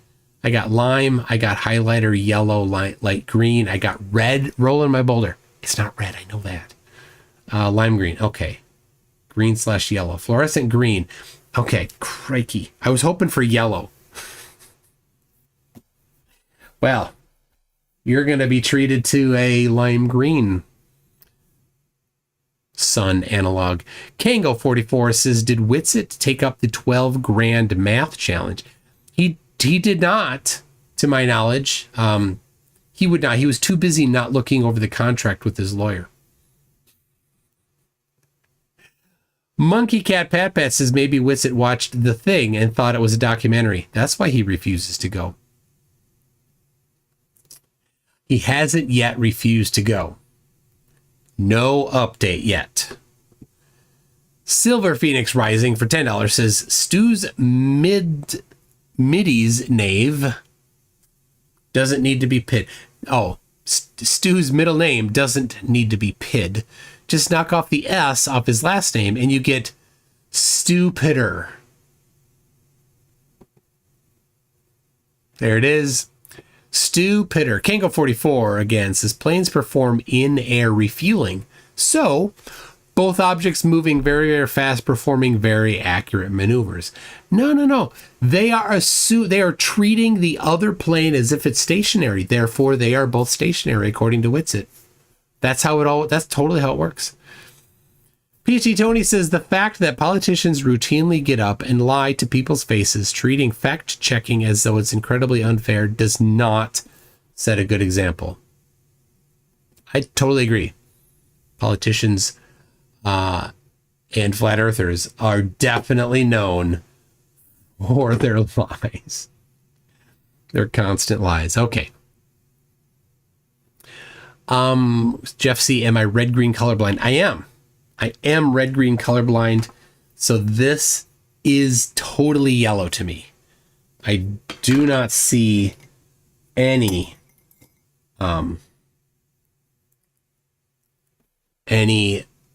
green to it. None.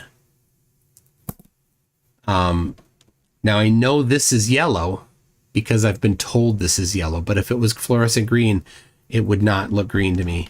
This is a different shade. This I can tell is green. That's yellow. So, all right. So I'm going to play something here and then I'm going to respond to it. So let's see here. There's that.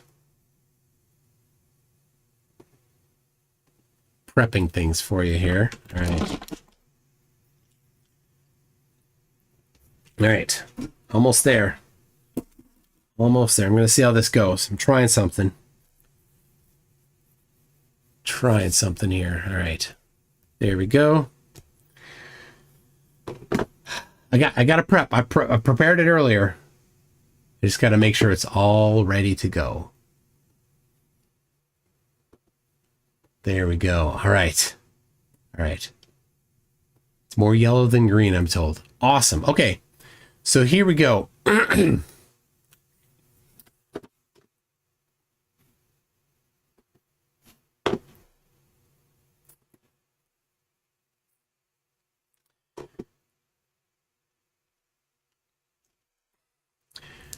Recently, Austin Whitsitt, who thinks that the Earth is a space pizza, interviewed Will Duffy of The Final Experiment, who's offering to pay for an all-expenses-paid trip to Antarctica. And in this interview, Austin spoke about me. And he mentioned some things in a derogatory way about me, some accusations here. So let's have a listen to what he has to say. They will claim that sunsets disprove flat Earth. To this day, we're talking about people that have been in the conversation for 8 years. Okay, sure. Let's just say, okay, you can disagree. I would reserve the dishonest accusation there. It's like, okay, Steelman a flat Earth sunset. They literally can't do it. They cannot do it. So if you've been in here for 8 years and you can't do that, you can't Steelman any of the flat Earth positions, but you know they're wrong. Like you're dishonest, so you're honest. Well, Austin, today is your lucky day. I will be Steelmaning sunsets on flat Earth just for you because you asked for it. I will do it. So Steelman, if you don't know me, is the opposite of strawman. So strawman being creating a fake or an incorrect version of what the other person's position is in order to make it easier to discredit or disqualify. So Steelman then would be having the most accurate representation of what the other position says. So that's what I'm about to do for flat Earth sunsets. So here is the map that is the most common map. This is the Gleason's map. Flat earthers say, well, this is the new standard map of the world. And then they do like to mention that it's scientifically and something correct as it is. And they think that just because those words are on there, that it automatically is correct. Anyway, it's not. But let's go over this. I've got the sun analog here. I know it's not quite perfectly yellow, but we're gonna treat it as if it's the sun. So what does the sun do? Well, here's what they think the sun does. They think the sun moves in circles over the earth and it hovers over the earth. And then to Steelman, the flat earth position, what is the height of the sun over the flat earth? Well, they don't know. They have no answer to that. So the height is unknown. You can try to measure the height by basic triangulation, things that you learn in middle school geometry, by solving triangles and, solving a triangle, but you can't. You get a different height for every location. So why is that? Well, magic is the reason why that happens, apparently. And then, anyway, okay, so now that we've determined why the sun hovers, unknown, or magic, now it goes in circles. And normally things that are not being have a force applied to them would go straight. They just keep going straight. This is elementary school science class. But for some reason, it goes in circles. Why does it do that? Unknown.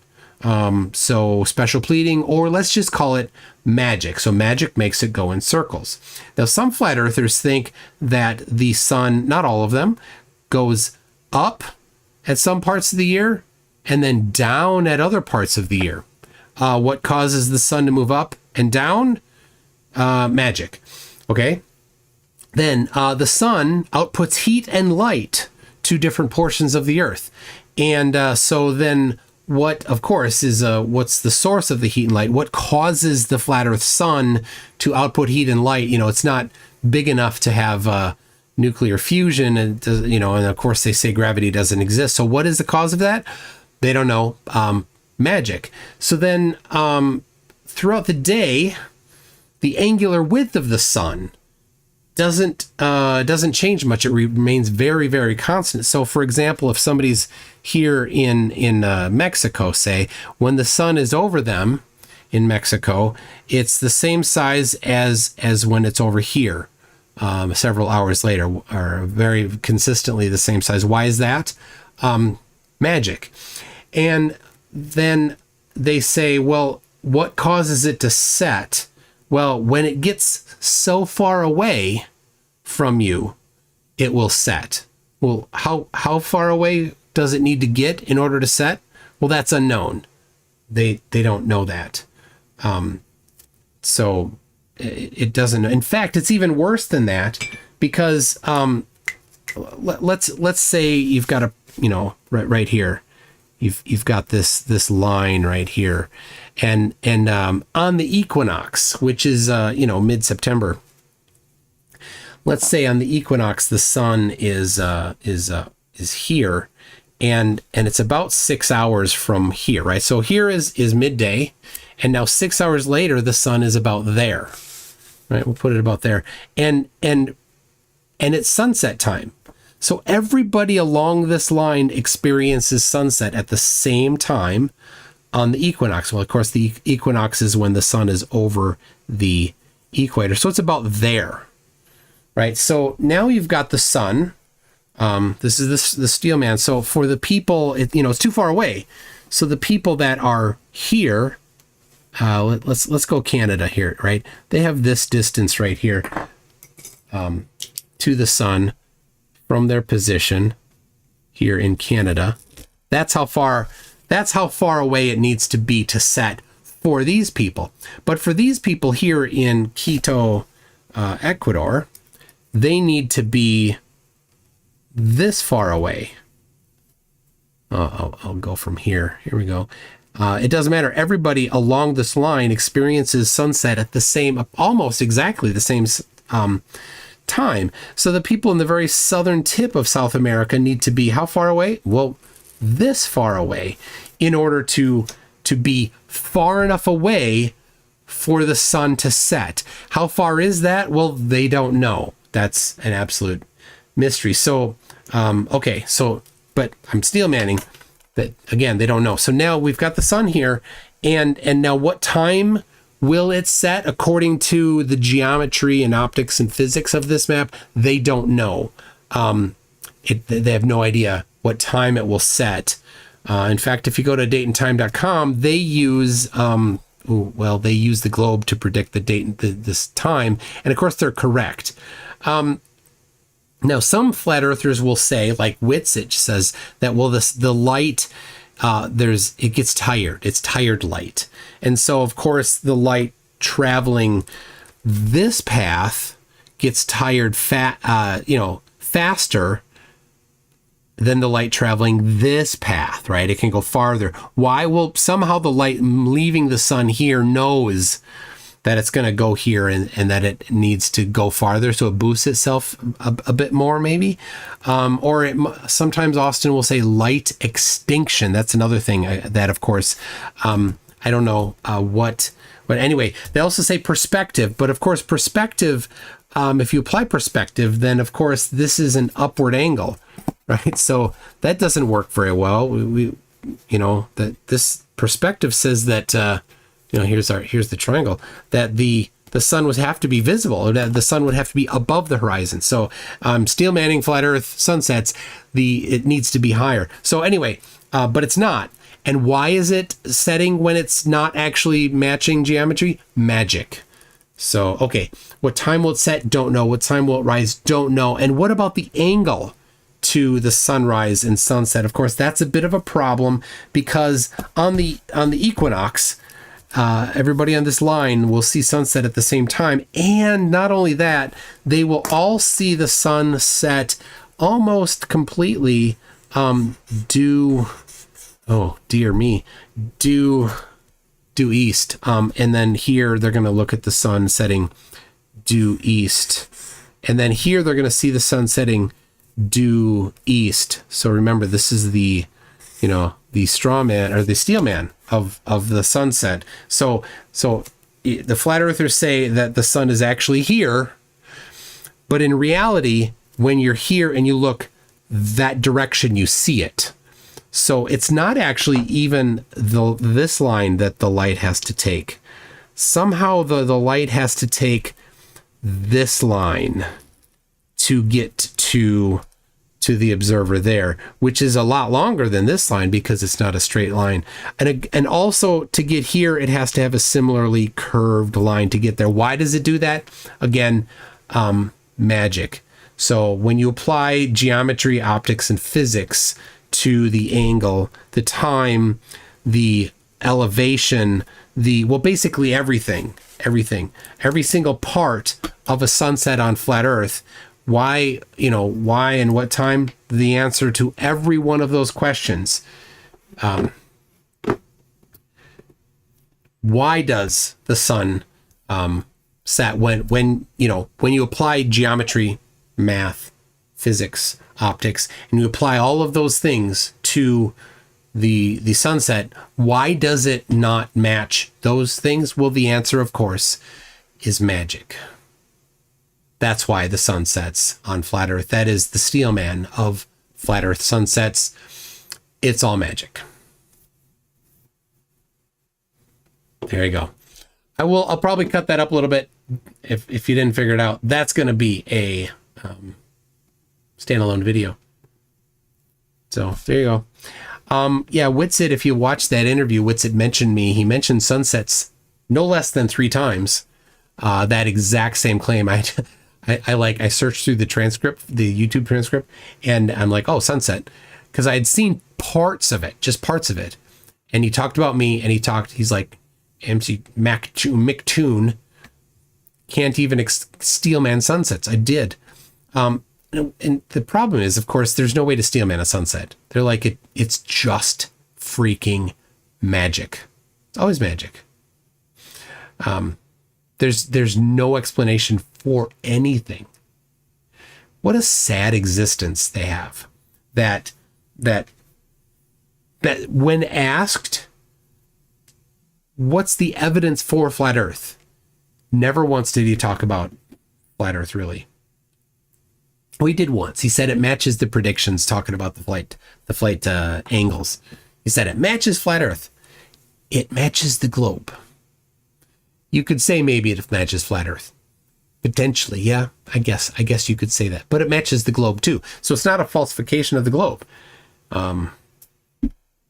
So anyway, there was somebody in the chat here flapping their face, trying to, I don't know, talk at me a little bit.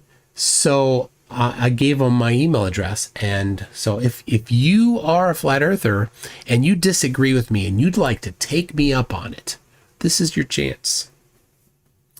You can, right now, open invitation to Flat Earther. You can come in, I'll send you a Zoom link and you can set me straight if you want. Oh my gosh. I won't be reading that, but that's pretty funny. Well, it's not on the screen yet. I'll just highlight that and let it scroll up onto the screen there. M Stone. Pretty funny. It's all magic. Think about that. What a sad existence. What a sad existence. That the answer to pretty much everything for flat Earth is don't know. Right? What keeps the sun up? What causes it to go in circles? How far away does it need to be to set? What's the cause of the heat and light that comes from the sun? What is the distance over the surface of the flat Earth between any 2 points? Don't know. How could a flight work if you don't know the distance between points?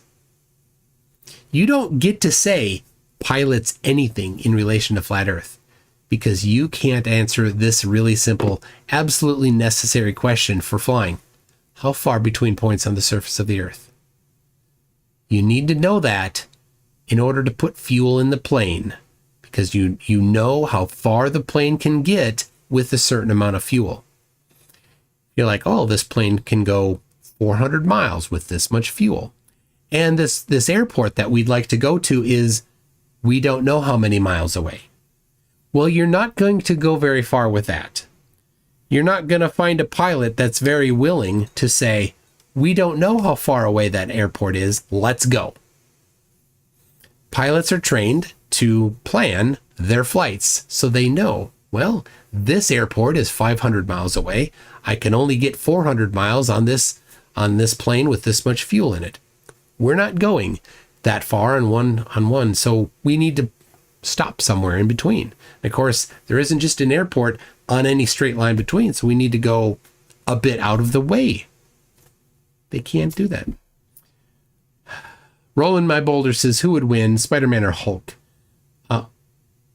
Batman. Batman would win.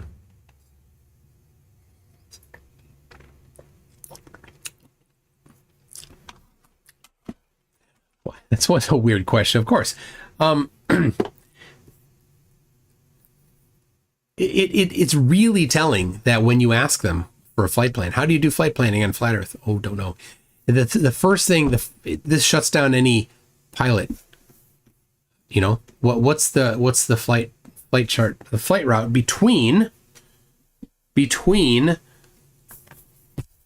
Hold on, I got it. Sydney and Santiago, Chile. What's the flight route between them for flat Earth? What's the distance? What path would you take? They don't know. They don't have a first clue, right? I mean, we can look at the map that they imagine is the correct map. We can look at that map and we can say, oh, well, if this is an accurate map, then that flight plan is easy. You want to take the most efficient route? You just take this line right here. right? You got Sydney right here. You got Santiago somewhere along there.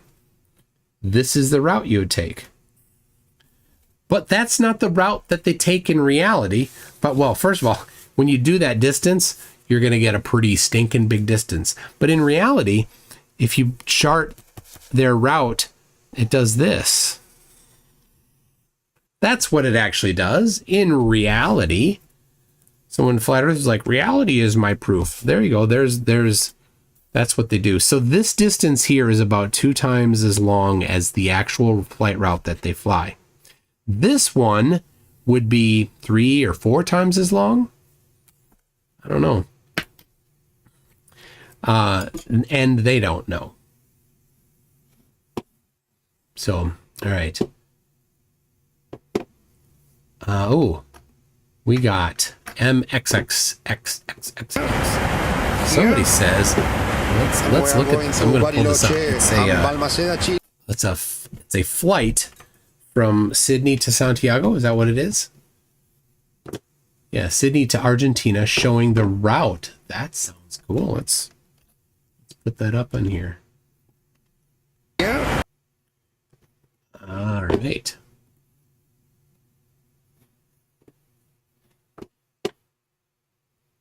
Airlines Argentina's Southern Transpolar flight from Sydney to Buenos Aires, Part 1. Here, and we are going to Bariloche and Balmaceda, Chile, and Bariloche, Argentina. This route. So what's the most south? Okay, so I see there, he's speaking in Spanish, I think, a little bit. Here we see on the left, that's New Zealand. You can see it on the bottom edge there is Antarctica. Waypoints we have. In this route, Through we have 49, 54? 60 south. 60 latitude. And we fly this latitude for 1, 2, 3, 4 waypoints. 4 waypoints.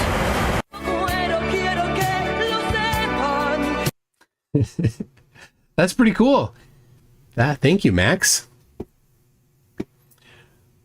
Didn't Wolfie have a challenge to make a flight plan to save a person, and all he got was star coordinators? Yeah, Wolfie 6020 did a challenge to flat earthers to do some flight charting, and they got nothing. That's really telling, right? If you think about this. They're like, oh, we just need to get the truth out there. Well, what truth? Your map doesn't work. Oh, well, that's not, I'm not wedded to that map. It could be a different map. What map then? The problem is that there's no map that could work. Because of what I showed here with the angles, because there is no map that answers this question. Where's the sun for these 3 observers? Where is it?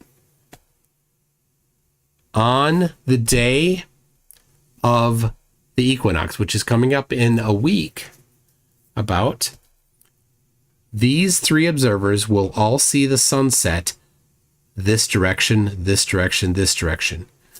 These don't meet here. These don't meet if you're like, oh, it's 1 or 2 degrees off. They don't meet on this map.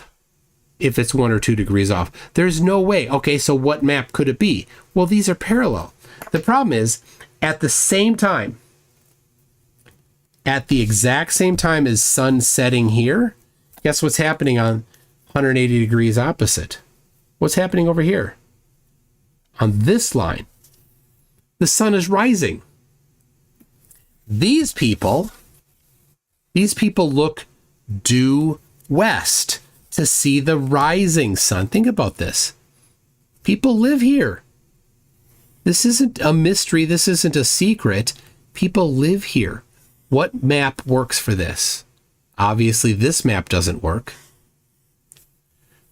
What map could possibly work so that all of these observers simultaneously look at the same sun? And that's where flat earthers go with, oh, well, the sun is something else. Why would you think that? Well, the reason why they have to think that is because they've started with the conclusion. Their conclusion is flat. And rather than say, oh, well, it doesn't work, let's not start with the conclusion. That's a dumb way to do things. But no, they don't. They say, this is it. It's all I'm going to go for. It's flat. It's flat. That's it. It's flat. I don't have a pad of Gleason maps, but I have a handful of them that I've printed out. Yes. Okay. So did the flatty leave? Did the flatty leave? I think Gleason made that map as a practical joke. No, Gleason was a flat earther. Gleason didn't make the map, though. That map was made by J.S. Christopher. This is what's funny. I'm going to zoom in on this a little bit. Who was J.S. Christopher and where did he live? Well, let's have a look here. Let's make sure we get this in focus. All right. New standard map of the world. This is important. On the projection.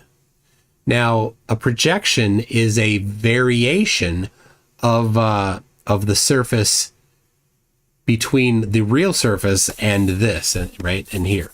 You have to change it. You have to distort it. That's what a projection is. So if you had a flat surface, then a flat map of a flat surface doesn't need to be distorted. There's no projection involved in a flat map of a flat surface. It's just a map that's a 1 to n scale, but it's labeled projection. If you read the patent says even more, gives more detail on how it was done. Anyway, on the projection of J.S. Christopher, that's the person who did it.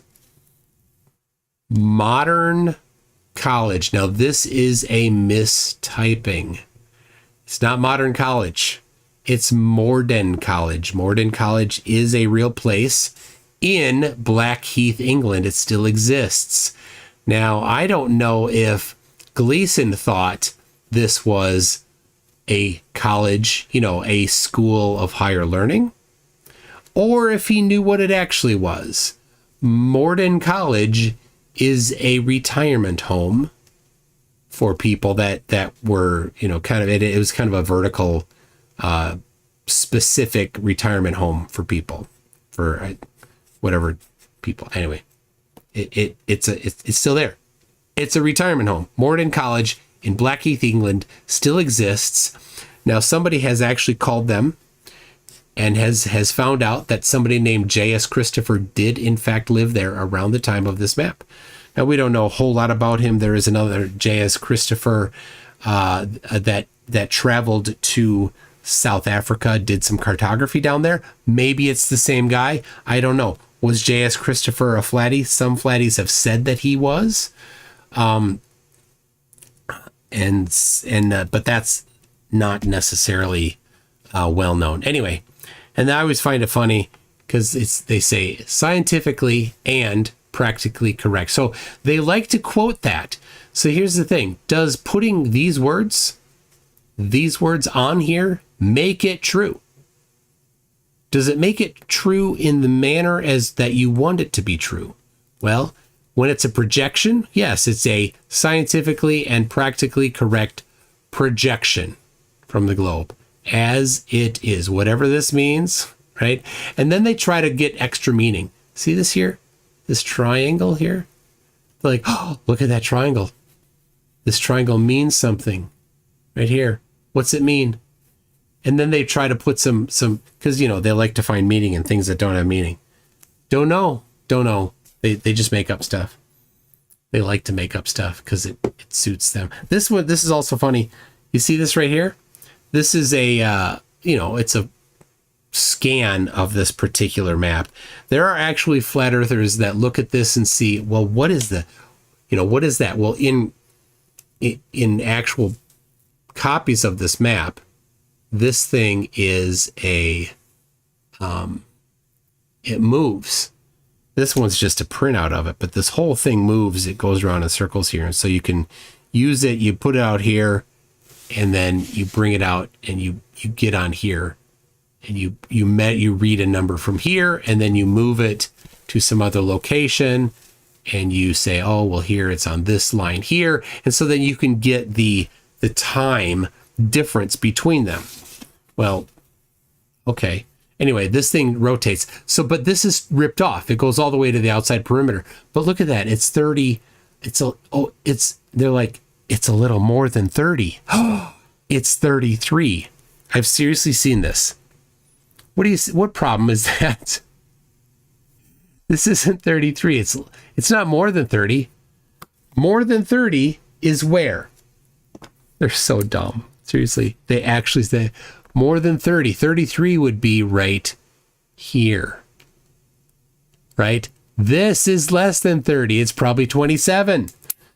That means that Weird Al controls the Earth, doesn't it? Anyway, they've actually said, does this mean that Gleason was giving a secret message by having it be a 33? It's not a 33. Also, yeah. You see this is a scan of one that was put there in 1892 into a library. 1892, right? And so the copy of this had this thing ripped off. Gleason was not involved. He didn't rip this off. He didn't scan it in, right? Whoever wrote this, or he didn't scan it in, he didn't put it into the library like that. This person. However, it came to this person who wrote this and whoever put this stamp on here, that's how it happened. How did it happen? We don't know. There's no documentation other than this. There's other copies of the map, but they're like, oh, Gleason was giving us a message because there's a 33. Seriously. I'm not kidding you. Yep. And there is the camera. Let me zoom it out. That's how... So dumb. That's how dumb people are. Okay. That wasn't scrolling by. Anyway, I love the absurdity of the acorn squash pointer. The color, that's acorn. This is not Lego. I'm gonna say this is a knockoff Lego separator tool. I don't know where my other one is at the moment. I have two. I have this knockoff one, and I have the real Lego one. Oh, I know. I put something together the other day with my kid and brought the Lego one out, and it's probably in the box. So, all right. Anyway, that's what I have for today. I haven't received an email from the flatties in the chat. So, no flatties in the chat. And so that will wrap it up. Yes, it's counterfeit Lego. When I was a kid, I had Legos and I had lock blocks. They were not compatible with each other, but I had lock blocks. I don't know where they are now. But yeah, the Legos that this came with are compatible with Legos. They're some sort of a knockoff. I think it's with I think I got it with it's the orrery right here. See this? You see this little bit right there? It's in pieces. I need to reassemble it. It's kind of ripped up. Anyway, Flerfs are running away. This is I had Lincoln Logs too. Be on the lookout for the final experiment. There's a bunch of stuff that's been shaken around lately. And if you're not up to speed on it, somebody has offered to pay an all expense paid trip for Eric Dubay to go to Antarctica. And Will Duffy got a bunch of clips of Dubay making bold claims about Antarctica and the 24-hour sun before this thing started, before Will started offering free trips to people. So Sleet says, it seems like you're saying the sun rises due west and sets due east. That's backwards. I'm sorry. If I said that backwards, I apologize for that. So, did the guy from last week's live stream do a no-show even after he emailed you? I don't know who you're talking about, but I'm going to try to get Robert Bennett back. I don't know if he can unboomer himself. But next week, I'll give you a couple things. We got next week a Joe Hill and Craig and myself will be doing a video on Wednesday, 6 p.m. Central Time. That's for sure. The rest of the things next week are uncertain, but there are two things that are partway finished and a third one that is not yet started that I'm going to be reviewing. So we got some fun stuff to look at after this. Anyway, I hope that you enjoyed this little review of Witsit's nonsense with Stu Peters, the flat earther. There's no doubt about it. Stu Peters is a Flerf. So, pee poo poo. Pee pee poo poo. I don't know. Anyway, I have a real Lego separator. This isn't the real one. I have a couple, but I have one that I usually keep on my desk. Anyway, be looking out for definitely next Tuesday at 8:00. I'll have something, and I've already booked the Wednesday one. So thank you everybody for coming along, and we'll see you next time. Here we go. MC2, drop that beat. All right, let it flow. Let yourself go. So I know that is the tempo. So, yeah, let's do this. So let's do this. Yo, it's MC2, the debunking tycoon. I shatter flat earthers, make them face the moon. Your attempts are decent, but they'll swoon in the face of my logic like a deflated balloon. Oh, MC2, the monsoon cartoons.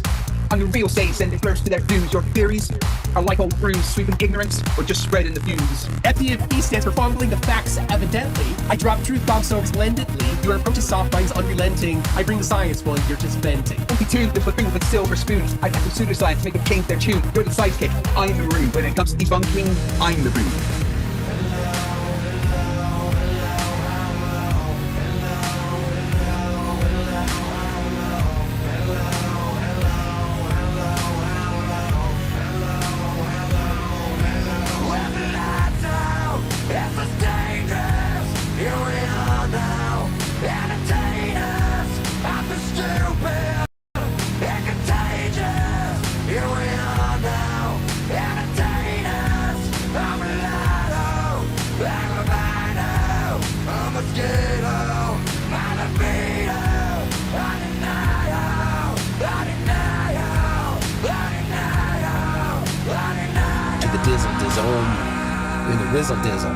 But hey, FTFE, we share the creed to educate and debunk the plant the seed. Though in this rap, it's clear indeed I've got the upper hand than word and deed. Alright, hold on a second. The Zoom call died. Everything died! No!